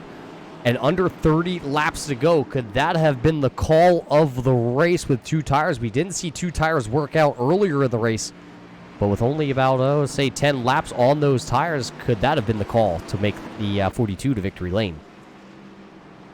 Yeah, we will find out in about 28 laps here. So after that pit cycle, it's Puffenbarger out front. Mathis running in the 2nd spot. Hamilton Jr. is 3rd. Bradford is 4th. Jones is 5th. Wood is sitting in the 6th position. Beaulieu is sitting 7th. Ansley is 8th. Troxel is 9th. And Quentin Murdoch is sitting right now in your 10th position. We do have 13 cars on the lead lap here. 13 cars to battle it out here. Anybody could win this race after the craziness we've seen here in the late going. Yeah, it's still anybody's race, but it should be interesting to see how this 42 gets on this restart with only two tires against these 4 fresh tires. Yeah, the question is going to be, does Brandon Puffenbarger take the inside lane here on this restart, or does he take the outside? I'm not sure if the outside's going to be the place to be or the inside, because down into turn 1, he's got to take it easy. Those right side tire pressures are not going to be built up to what he thinks they are. And when he goes down into turn 1, if he tries to lean too hard on those right side tires, the car might just push right through the corner. Yeah, if it were me on those right side tires, I'd probably take the outside. You can arc it in a little bit better from the outside, but we'll see. It looks like he's going to take the inside. Yeah, he knows probably better than us as we're sitting here in the booth. But it's going to be interesting. It's going to be a shootout at this point. We're going to go back racing, I think, with what we're going to get 26 to go here. I think we should get the 1 to go signal this time by. So we're going to be 25 laps of green flag racing in store for us here from the Richmond Raceway. As you see a couple of lap down cars getting a wave around. I believe that was the 23 of Spear and the 32 of Daryl. So Mickey Spear and Daryl Spear getting 1 lap back. Right now that'll put Stephen Murdoch 1 lap down, Mickey Spear 1 lap down, and Daryl Spear is now sitting 4 laps down. Justin Napier sitting 29 laps down in the 54 car, but he is back out onto the racing surface, sitting 17th. But once again, through 3 and 4 we come with the iRacing pace car leading us. That car will make the left-hand turn. There it does. And look at that. Puffenbarger actually going to go way, way early back to the throttle here. We are green flag racing once again. Down towards turn 1 they go. It's top 3 have single filed out. Top 4. 19 is going to drive it in real hard. Puffenbarger did not even get close to making the corner. Here comes Chris Mathis out of turn number 2. He will have the nose ahead of the 42. Now that he has that inside lane, I expect him to pretty much drive away off the corner. But Puffenbarger not wanting to give it up on an outside as they're still door to door as they come down into turn 1. Looks like Mathis is going to clear him now, and here comes the Mathis with a big wiggle. He's up into the outside wall. Puffenbarger into him. Ball, you also involved in that. Yellow flag waving. Your leader of Chris Mathis sideways off turn 2, stacking the entire field up. Wow, Jarrett, that was crazy off of turn 2. Wow, wow, and wow. Just when you thought you had an idea what was going to happen, the leader with 4 fresh tires gets sideways off of 2 and collects the field. Well, let's go back on this and see what happens out of turn number 2. We'll just go overhead and watch it. The 19 of Mathis, you see him down to the inside. Oh, he hits the apron after he passed Puffenbarger up the track. Puffenbarger gives him a shot. Then Puffenbarger also getting into it with the 88. Quentin Murdoch comes through there and also making contact. Mathis ends up a rest against the outside wall. Wow. Well, let's back that up. Maybe we can actually get on board with the driver of the 8 car here. He had no idea. He barely actually stuck through there. Look at the reactions of a cat right there. That is ninja reflexes by Quentin Murdoch. He did bounce it off the outside wall. But we got to go back and watch that one more time from the in-car camera here of the 8. Look at him come down the front stretch here. You're going to look to see off turn 2. There is nothing Quentin Murdoch can see from the driver's seat of this 8 car. At this point, he has no idea what's going on. And whoa, there's the 19. There's the 42. And wow, quick hands.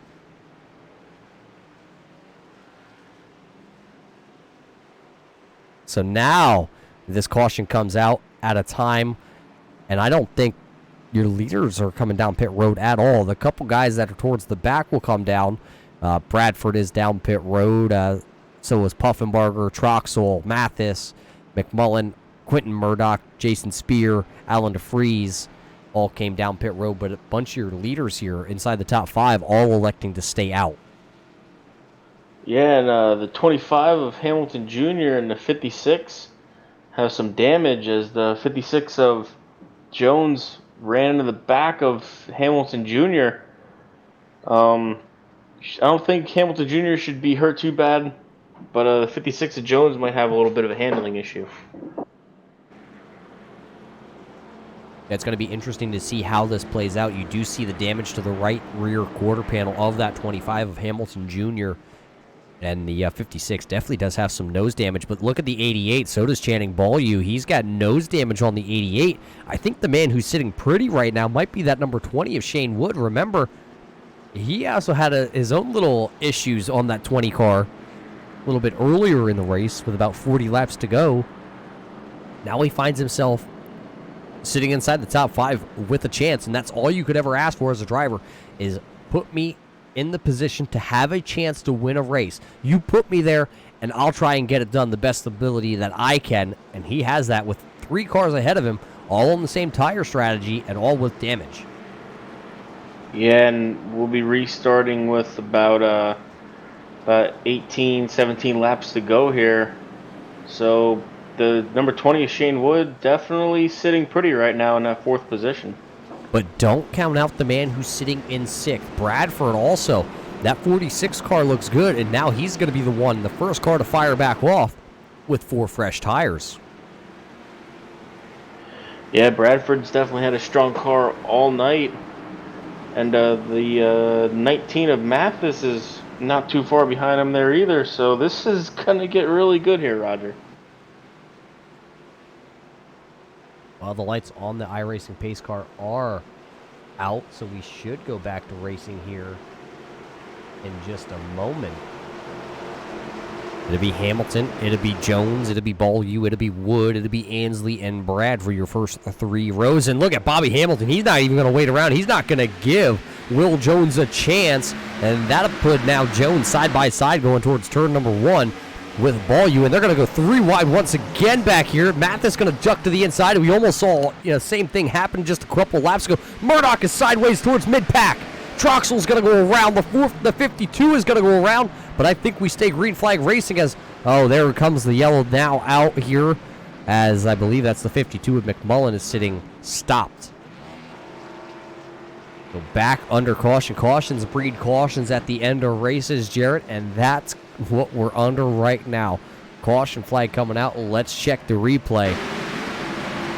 Because out of turn 2 here, everybody kind of comes together. You see the 3 wide happening just in front of them with the 19, the 42, and the 20. What happens to the 8 of Quentin Murdoch? He hooks the apron right in front of everybody, and the car just bites and turns dead right in front of the field. Nowhere for Alan DeFries to go. Nowhere for Troxler to go. Nowhere for Thomas McMullen to go. So right back to yellow flag here, Jarrett, and 17 to go. Now, it doesn't look like Hamilton, Beaulieu, Jones are all going to pit at all. They're staying out there. I think their strategy at this point is they're going to stay out and try and milk the clock. Yeah, I don't expect anybody to come down pit road right now. And I'm looking back at my own replay here, and the 20 of Shane Wood, I believe, caught the wall coming off of turn 2 right before the caution happened. Well, let's see. Can we zoom in a little bit here on the 20? There is some right front damage on the DeWalt car. Doesn't look like much, Jared. Maybe your angle shows a little bit better of a picture view. Yeah, it's just a little crinkled, a little pushed in there, but I don't think it'll hurt him too bad with only about 15 laps to go here. Yeah, to be closer to right around maybe 12 or 11 laps to go when we take the one to go. We're going to step away. We're going to wet the old whistle. We'll be back to call this one out here from Richmond Raceway.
3, 2, 1, now.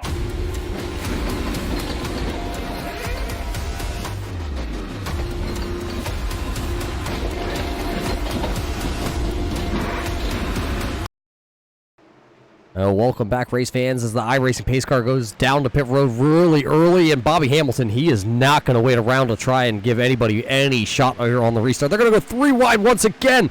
Ansley was in the middle. Wood is on the outside. The 19 of Mathis really drove it in there. He's trying to get back to the front, and we've seen that picture before, Jarrett, and it didn't really work out. Yeah, it worked out this time as they're getting bunched up. Beaulieu and Jones side by side, with Mathis and Wood right behind him as Jones, they go single file now. Jones in second. Here comes Beaulieu, giving him a shot as they come off turn 2. Yeah, here comes the 88. He's going to look to the inside. The 19 gives him a shot down the backstretch to let him know he's there. And right to the back bumper goes the 19 once again to the 88's rear end. This time by, we're going to see, oh, look at that. Look at that big move there by the 20, almost into the 56's rear end coming out of turn number 4. 10 to go this time by. Now Will Jones is up the track, and he is in the wrong groove here at the end of this one. Yeah, here comes the 20 of Shane Wood underneath the 56 of Will Jones. That is for the 4th position as Will Jones tries to chase down the 19 as they come down to turn 1. Yeah, they're going to get 9 to go this time by. Slow car down to the apron. That's the 54 there of Justin Napier. He is off the racing surface, so we will stay green flag racing. Right now, Mathis, though, does have the freshest tires out of everybody inside the top 5, and he is trying to put them to good use here. 8 laps to go. He's going to look to the inside here on the 88 of Beaulieu down into turn number 1. Beaulieu going to hold him down there and make him stay honest, but that 19 with those fresh tires just drives right underneath, and he's going to drive away down the backstretch. Yeah, the 19 pulling away from the 88 and the 20 as the 20 looks to get under the 88 of Beaulieu as they come down the front stretch there, side by side going into 1. Ansley is sideways down on the inside grass. We're going to stay green flag racing here. 7 laps to go. Here comes Wood. He gets to the inside. Here, Bradford going to look to the inside here on the 88. Boy, there's not a lot of room down there, but he sticks the Hooter Spirits car down there, and he gets back to the throttle. He is going to make the pass here down into turn number 1. And it looks like he's going to go after the 20 of Shane Wood as they come off of turn 2. He's right on the back bumper of Shane Wood. Things are really heating up back here in the Hornets' Nest. Brandon Puffenbarger going to go to the inside here with the 56 of Will Jones with 5 laps to go this time by. 5 fingers in the air from the flagman. Brandon Puffenbarger going to take over the 6th position, and he's going to try and go. Oh, as a crossover by Will Jones. Jones down to the inside. He hits the apron. Jones hit the apron and almost shot up the track into the 42 there of Puffenbarger. But right now it's Puffenbarger, it is Will Jones, and out front it is still Bobby Hamilton. He has a 2nd lead over Chris Mathis. Question is, with 4 laps to go, does Mathis have anything left in the tank? Can he run down the 25 of Bobby Hamilton? Yeah, that last lap, that lead opened up just a little bit. Under caution we are. Darrell Spear in the 32, running 15th into the outside wall here. That could change a lot of things here at Richmond, and that definitely puts us right back under yellow flag. Let's check out the replay, see what it says here. With 4 laps to go, the caution comes out. There you see it, the 32 of Spear running by himself. Let's see what happens down in turn number 1.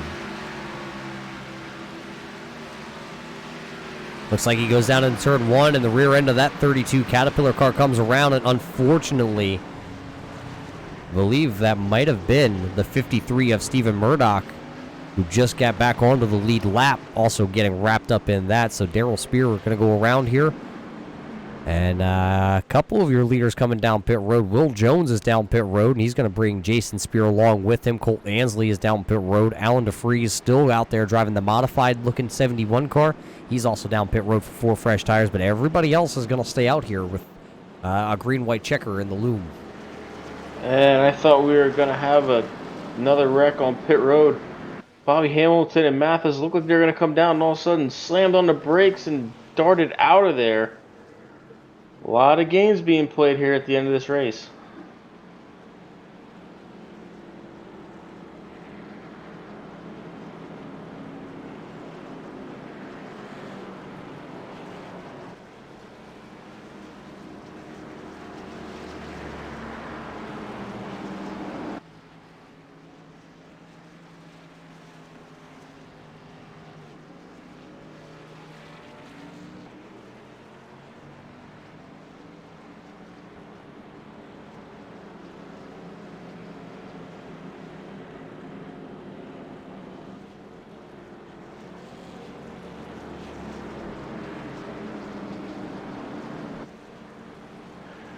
Well, I think if Bobby Hamilton gets another early restart like he's been doing, he might buy himself enough time to hold off Mathis to the end of this race. And we're going to have to find out here. So a green-white checker coming. Jared, do you know how many green-white checkers we have here tonight? That would be 3, Roger. 3 green-white checkers. So the question is, if we don't get back around here to take the white flag, we'll go right back under yellow, and then it'll be another green-white checker coming. Does Bobby Hamilton have enough tires left to go 3 green-white checkers if we need to do it? Well, I guess we're gonna find out if we do the old 3 green-white checker attempt. Right now, that's going to put the first car with fresh tires is going to be that 56 of Will Jones. He is running 9th. And if somebody goes down into the corner, blows the corner, and wads the field up, he might be sitting the best out of everybody. Maybe Alan DeFries knows something we don't, because that front end of that Juicy Fruit car has been off for quite a while. And he's still out there on your lead lap, just hanging back there right in the 11th position for the time being. Well, we know he doesn't have his fast repair. He used that earlier when his car was all crinkled up. Yeah, it looks like Bobby Hamilton's going to choose the inside lane here again because the lights on the iRacing pace car are out. So we're going to go back green flag racing here on our first attempt at a green-white checker. We have, at the time of this green-white checker, 13 cars on the lead lap. We did get confirmation that the 5 of Mark Troxel has called it a night here. He will finish in your 16th position, 15 laps down. He is the first car that is retired out of this event here that had taken the green flag. Remember, Hegman and D'Angelo not taking the green flag here, but we are waiting for the green flag here. The iRacing pace car down the way. Look at Bobby Hamilton. He got a pretty good start there. Shane Wood also on the inside lane got a really good start. He'll dive to the inside on Mathis as they come down towards turn 1. Yeah, Shane Wood and Mathis are door to door. Mathis trying to nose ahead on an outside. Outside line just doesn't seem to be working. 88 of ball you into the outside fence, and he is spinning, and that's going to gather a couple of them up. We are still now, the yellow flag is going to wave as Puffenbarger is actually a pinball ball you, also a lot of damage, and a couple others wrapped up in that as Brandon Puffenbarger takes the tote immediately. The 42 car is absolutely destroyed. Let's go back here and watch this replay and see exactly what happened as they were battling off turn number 2. Overhead, watching the 42 and the 88. The 88 comes up the track, doesn't know the 42 is there, and then goes to try and correct it. Murdoch also involved. The 52 of Thomas McMullen involved. Look at, I believe that was the 23 there of Mickey Spear came in there pretty hard, and he got a little dinged up on that Coors Banquet car. Well, Jarrett, craziness happens here. And we're going to re-rack them, restack them, and do it all over again. Yeah, they only got 2 more attempts at it. But Bobby Hamilton Jr. getting those great restarts. But now the 20 of Shane Wood will be to the outside of him. So this is going to get very interesting. Yeah, we haven't seen the outside lane, Jared, actually get any good restarts here of late. So now that Shane Wood is going to go to the outside, do you expect he's going to get a good restart, or will it be the 19 of Mathis doing the same thing that Wood just did to him down into turn 1 on this restart? Well, I mean, recent restarts would tell you that Chris Mathis is about to do the same thing of what Shane Wood just did to him. But now, here's the question. Will Bobby Hamilton Jr. do one of his early restarts again like he's been doing? Or will he change it up a little bit and hold him back a little? Yeah, I don't expect the 25 of Bobby Hamilton to change anything that he's been doing all night long, because every restart that we've had and Hamilton's been in the control car, he's got away from the field and hasn't had to battle with anybody down into turn 1. My question, though, is Will Jones sitting there in that 56 Under Armour ZL1 Camaro. He's got a little bit of damage on that car. But he has 4 fresh tires, and with 30 laps on your front 2 tires, 22 for Mathis and Bradford, are those 4 fresh tires? If Hamilton doesn't get a good start and Wood doesn't get a good start, it stacks the field up. He could have a chance to kind of drive right underneath everybody. Yeah, he's definitely still in the running for this win. I don't know how much that damage is going to hinder him, though. we've seen the 19 of Mathis with 4 fresh tires get right up to second really quickly. Maybe the same thing can happen for Will Jones here. Well, what we do know is when we go back to green flag racing, it will be Hamilton leading us to green. It'll be Wood in second, Mathis in third, Bradford fourth, Will Jones fifth, Jason Spear in sixth. Quentin Murdoch is sitting there in your seventh position. Colt Ansley is sitting there eighth. Alan DeFries is ninth. And Channing Beaulieu, who was involved in that accident with hard contact, actually still had a quick repair left in the bank. So he gets a brand new 88 car, but he'll have to start in the 10th position. The 52 of Thomas McMullen is sitting on pit road right now. He is shown in your 11th position. Mickey Spear is sitting in 12th out there on track. Brandon Puffenbarger did take his 42 to the hauler after wrapping it up in that incident. So he'll be slotted right now with 13th spot. Stephen Murdoch is 14th. Darrell Spear is 15th. Those are your 15 drivers still left here tonight. Justin Napier is also out there. He is shown right now 33 laps down, though, in your 17th position.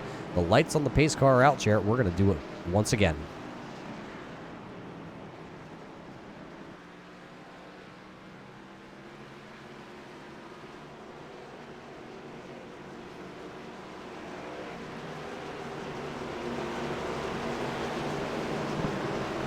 So you thought that last restart was crazy. We're about to do it again here to see who's going to be able to win this wacky race here from Richmond. And look at that. Hamilton played a little bit of a game, but he fired off once again early. And I don't think Mathis was exactly ready because Wood got the start of his life on the outside. It'll be Hamilton down into turn one with about 2-3 car lengths. Oh, it looks like I believe that's the 83. Look at the 19. It's spinning. He's going to collect the 83 and the 8 here. We're going to go right back under a yellow flag. Something may have broke on that 19 because he did not get a good restart. Let's throw it back here and see what happened to Mathis as he did not get a good restart. There you see it coming up through the gears. He was quite a bit slower as he goes down into turn number 1 to the inside there on the 46. Oh, I'm not quite sure what all went wrong there, Jared. He was going straight down the straightaway, and then all of a sudden the car just looked like it started wiggling. Yeah, it looked like he just got loose. I mean, maybe something let go on the car, but on the restart, he was door-to-door with Shane Wood, and then it looked like maybe he spun the tires coming through the gears. Not really sure. That was really weird for the 19. Yeah, let's watch it once again here. Maybe a different angle will show us something a little bit different. That angle not going to really show us anything that we didn't see beforehand. So not really sure what went wrong for the driver of the 19 of Chris Mathis. But what we do know is he is down pit road. As you see him sitting there, he is all tore up. And I don't believe he has a quick repair left, Jarrett. No, I don't think he does. And I think what happened on the restart, I think he missed a shift. Well, let's just ask the man himself and find out what went wrong with that Bass Pro Tracker Boats machine. Chris Mathis, you got a copy. It's Roger and Jarrett here in the booth. Yes, sir. Yes, sir. Well, we hear the disappointment in your voice. Tell us what went wrong there on that restart. Did you miss a shift? Did you spin the tires? Because the 19 definitely did not take off. Man, I missed 2 shifts back to back, and then coming down the back stretch, I just bumped into David, and it slung me off the inside wall. That's absolutely unfortunate here. You led 107 laps here out of the 200 scheduled, and now you're not going to have the finish that you deserve in that 19 car. Did you think you had the car to get around Bobby Hamilton here at the end of this one? No. I mean, I'll probably get up there and move him, but I don't race that way. But I was trying to at least finish second. Well, there you heard it, Jarrett. Missed 2 shifts, bumped into Bradford on the backstretch, and that unfortunately is going to end the 19 of Chris Mathis tonight, not the way he wanted to, but we still have one more green-white checker to determine this race, and it's still Hamilton out front. Wood is sitting there second still, then it's Bradford, and then it's Jones, and then, I'm not sure if I'm reading this right, is that Beaulieu sitting there with 4 fresh tires? Yeah, that's what my timing and scoring says too. Beaulieu sitting in 5th position. 4 fresh tires, 2 laps to get it done. This is going to get very interesting. Well, actually, that now is updated, and that's not 4 fresh tires this time. What happened is, well, the timing and scoring, as you see in the upper left-hand corner gets a little bit jumpy here with these green-white checkers. He actually has about 6 laps on those tires, Jarrett, so timing and scoring playing a little bit of a magic trick on us here. But it is Hamilton, it's Wood, it's Bradford, it's Jones, Beaulieu, Ansley, Spear, Murdoch, DeFries, and then Mickey Spear, your top 10. 11 drivers still on the lead lap here, and at this point, Jarrett, the next flag is going to end it. Yeah, whether they get back to the line or not, next flag will end the race. This is gonna get good.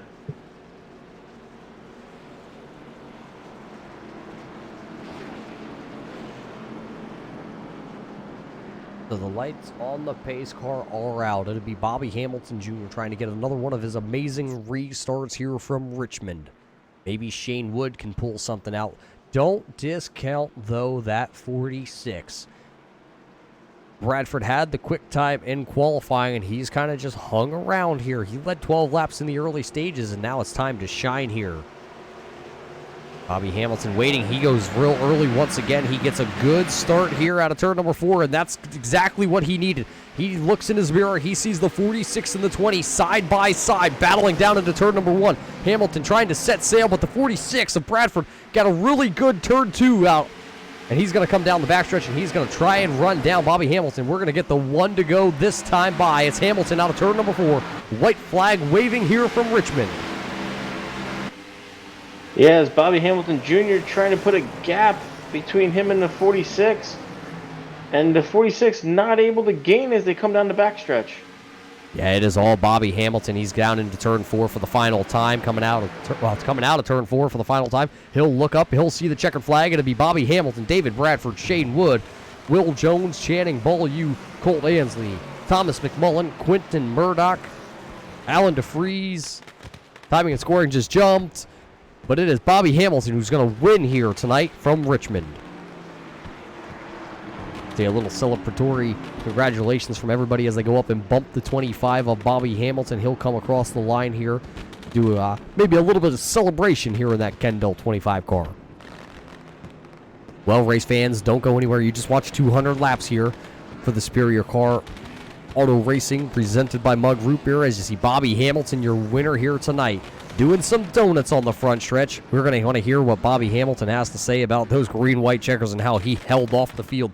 We'll be right back here from Richmond with your post-race.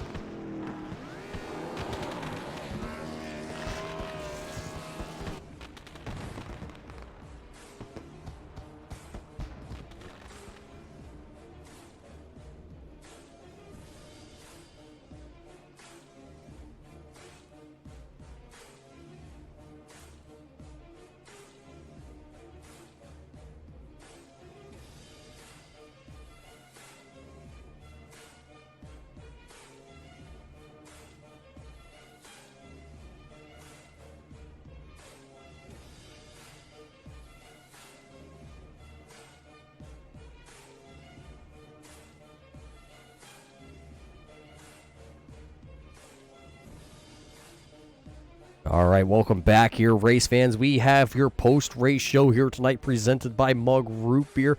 Bobby Hamilton has the 25 down there on the inside there at Victory Lane. But before we get to him, let's see if we can catch a quick word in. Jarrett, you caught up with the guy who finished third, battled all the way back for a third-place finish. I am here with our third-place finisher, the number 20 of Shane Wood. Shane, bit of an up-and-down night, but able to put it on the box. Tell us how your night went. Well, it was a long night. First off, congratulations to the 25. He did a great job driving it there at the end. Had some damage, so congrats to him. Yeah, I mean, that third place finish was hard fought. It was up and down all night. I saw the front and I saw the back, came through it, and really good car. I felt comfortable with it. So, dealing with traffic was a little unpredictable at times, but for the most part, great race. Yeah, definitely a good race for the 20 here. And so what are your thoughts as we head over to, I believe it's Monza in 2 weeks? Man, you'll have to ask Bradford or Hamilton on that. I have no idea. It's going to be a crapshoot. I plan to spend some time there this week just feeling it out.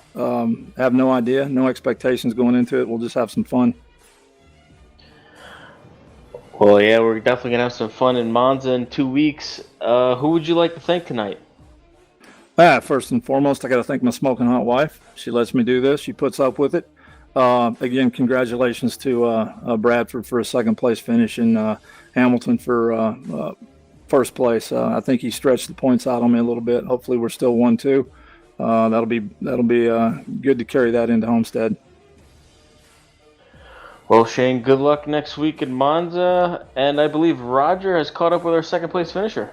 Yeah, I've caught up with the driver who set the quick time here tonight. Didn't get quite, the finish that I'm sure he wanted to after a blistering qualifying lap that he put down, but I've caught up with the 46 of David Bradford. Bradford, you come home second here tonight. Nothing to hang your head on or head at. What did you need, though, to get back to the bumper of the 25 of Hamilton there at the end? I just needed long runs. I know I set fast time during the week, but to drive a car consistently and hard like that is a tough deal to do, especially here. And I was just so much better on long runs than I was on them short runs. I really needed it from about lap 40 to just go green, and I could have probably worked my way back up there, and my restarts were crap tonight. I did a terrible job on that except for that last one, but all in all, it was a pretty good night, though. Yeah, it looked like you kept that 46 car pretty clean throughout the night. You talk about the long runs. What did your car need, though, on these final little short runs? I mean, that Canary was still just king. He ain't gonna make a mistake. It's Bobby. He's not gonna make a mistake. I made a mistake and took him out in a practice race earlier this week, and definitely didn't want to do that. But our driving was so similar on that last one. Both of us trying to get the most out of the car that we had, and when you're locked in a duel like that, it's tough to make any gains or anything like that. I really just needed more center rotation more than anything, and to stop over driving the corners. But it's on me, but we'll come back next week at Monza and have another good run, hopefully get ourselves back up in the points. A second place finish is a good way to start that off, but before we walk away from you, we're going to roll the red carpet out for you and hand you the mic. Any shout-outs you have to give for that 46 car? Oh, definitely. I got to thank Woody's smoking hot wife because she likes me a lot better than she likes him. Also, Dad tuning in every week, and everybody else that's been tuning in every week. We're getting some pretty decent views on this stuff, so glad to see it's growing and getting somewhere. Well, there you heard it from Bradford, Jarrett. He got a shout-out to Woody and his hot wife. Now I'm just excited to hear what Bobby Hamilton, your winner here, has to say. Oh, boy. Well, we're about to find out. I am here with your winner, Bobby Hamilton Jr., and Bobby caught up in a little wreck earlier in the race, but managed to put it in victory lane here. Tell us how it went. Yeah, well, this place is notorious about clean air, like David said. And if you can get out front, stretch it out front, you're going to be gone. It's going to be hard for those guys to catch you. And once we got back in traffic, this place is horrible about you falling into bad habits, which means you're trying to follow the guy, trying to get a run on him, and you wind up doing the same thing he does, which makes it really hard to pass. So I knew I just had to catch them when they make a mistake, force my hand. Hopefully they seen us, and we got some. Actually, the cautions worked out to get us back up front. And once we got up front and was kind of controlling the race on the restarts, because I knew because the 46 and 20 they were so fast, and they were just as fast as each other. So I knew if I could get them side by side and try to scoot on out and just don't make a mistake, don't slip a tire. And forward bite was really rough on me tonight. I don't know if I was just driving too hard off the corner or what it was, but overall, just another good day. And, I think we had a little bit on the points, and that's what we need to do to stay to compete for this championship at Homestead. Yeah, definitely a good points day. And I got to ask, now, on these restarts, you jumped on that throttle early. Now, towards the end, those last couple of restarts, did you ever think of playing the game of maybe hanging back a little bit, getting them to jump and then get out of the throttle, then you take off? Well, I knew they were expecting me to do something different every time, and I try to stay in that same area every time because I knew between the 20, he's no dummy. He's pretty slick at this stuff, and the 46 with the experience they've got. I knew they were expecting me to do something, either get the car pointed before I win or whatever. So I was like, let's just keep doing the same thing over and over because they're going to think I'm going to change it every time. And it halfway worked because I could get on out, squirt a little bit, a few car links, and they would battle and get me going just enough. And but you got you got to be lucky to win these races. I mean, you can be good all night long, but you got to miss the wrecks. Good clean pit stops, no speed, no pit row. The 20 car was probably one of the best cars. He got caught a couple penalties. So I mean, you have to have from A to Z to make this thing happen to win one of these races. There's so many tough competitors in here, like David, Shane, Will, and Channing. A bunch of these guys, they never quit. They're always on you. Just you have to put a race together. And we finally did. Yeah, it definitely all came together for you tonight. So, what are your thoughts on going to Monza in 2 weeks? That's not a track that I don't think these Cup cars have ever been on. Yeah, we done a test there, and it's going to be. I'm going to tell you, whoever finishes that's what it's going to be. The place is so fast but so tight. What I mean by that is it's literally a two-car length track, and the third lane at the bottom you get so bouncy and pushing and loose, and either you're going to be way up front or you're going to be in the back to be able to survive it for that last bit of the run. So, but it's going to be good. That's what we need. We need drama and action for broadcasting and stuff, get people interested in this stuff, and it's working so far. We've had a bunch of different winners, and that's what it's about, man. Yeah, it's been great racing every race. And before we let you go, who would you like to thank tonight? Well, apparently I need to thank Shane's hot wife, too. I mean, I don't know her, but apparently everybody else does. So, hi, Shane's wife. And just everybody in this group. I mean, everybody here, they're committed, they race hard. But David and Will, these guys, they stick with me every day working on this stuff, odds and end details. And all the people behind the scenes, you guys do an awesome, incredible program. Tickled to death to have partners like y'all are here. I mean, just everybody in this group, we're a real tight family type deal, and that's what we wanted to build from the beginning, and it seems to be working that way. Well, there you have it from our winner tonight, the 25 of Bobby Hamilton Jr. Roger, great racing tonight here at Richmond. Yeah, it was a little shaky in the start, but it kind of worked out here, especially in Bobby Hamilton's favor. He comes home tonight as your winner. It was the fourth round, and Bobby Hamilton had a shot at Daytona, if you remember, all the way back to the season opener, coming to take the white flag. He was your leader. Unfortunately, wasn't able to finish that one out in the lead. But tonight, here from Richmond, he does it. He parks the 25 Kendall Motor Oil Ford Mustang in Victory Lane. Before we head off, you heard him talk about it. We're going to head over to Monza next week, or in 2 weeks, actually, correction. And it's going to be one wicked ride, Jarrett. I'd never even been to Monza. I never heard about it. So it's going to be one exciting show. Yeah, I haven't raced on it here in the iRacing platform, but raced on in Forza and stuff, and it's definitely going to be an action-packed race. Well, you're going to be able to catch all the action for the Superior Car Auto Racing League from Monza, 2 weeks, November 5th. Mark your calendar. That's a Tuesday night, in case you missed that one. You'll be able to catch all the action right here on your Racing Network. We will catch you on November the 5th, right here, same time, same place.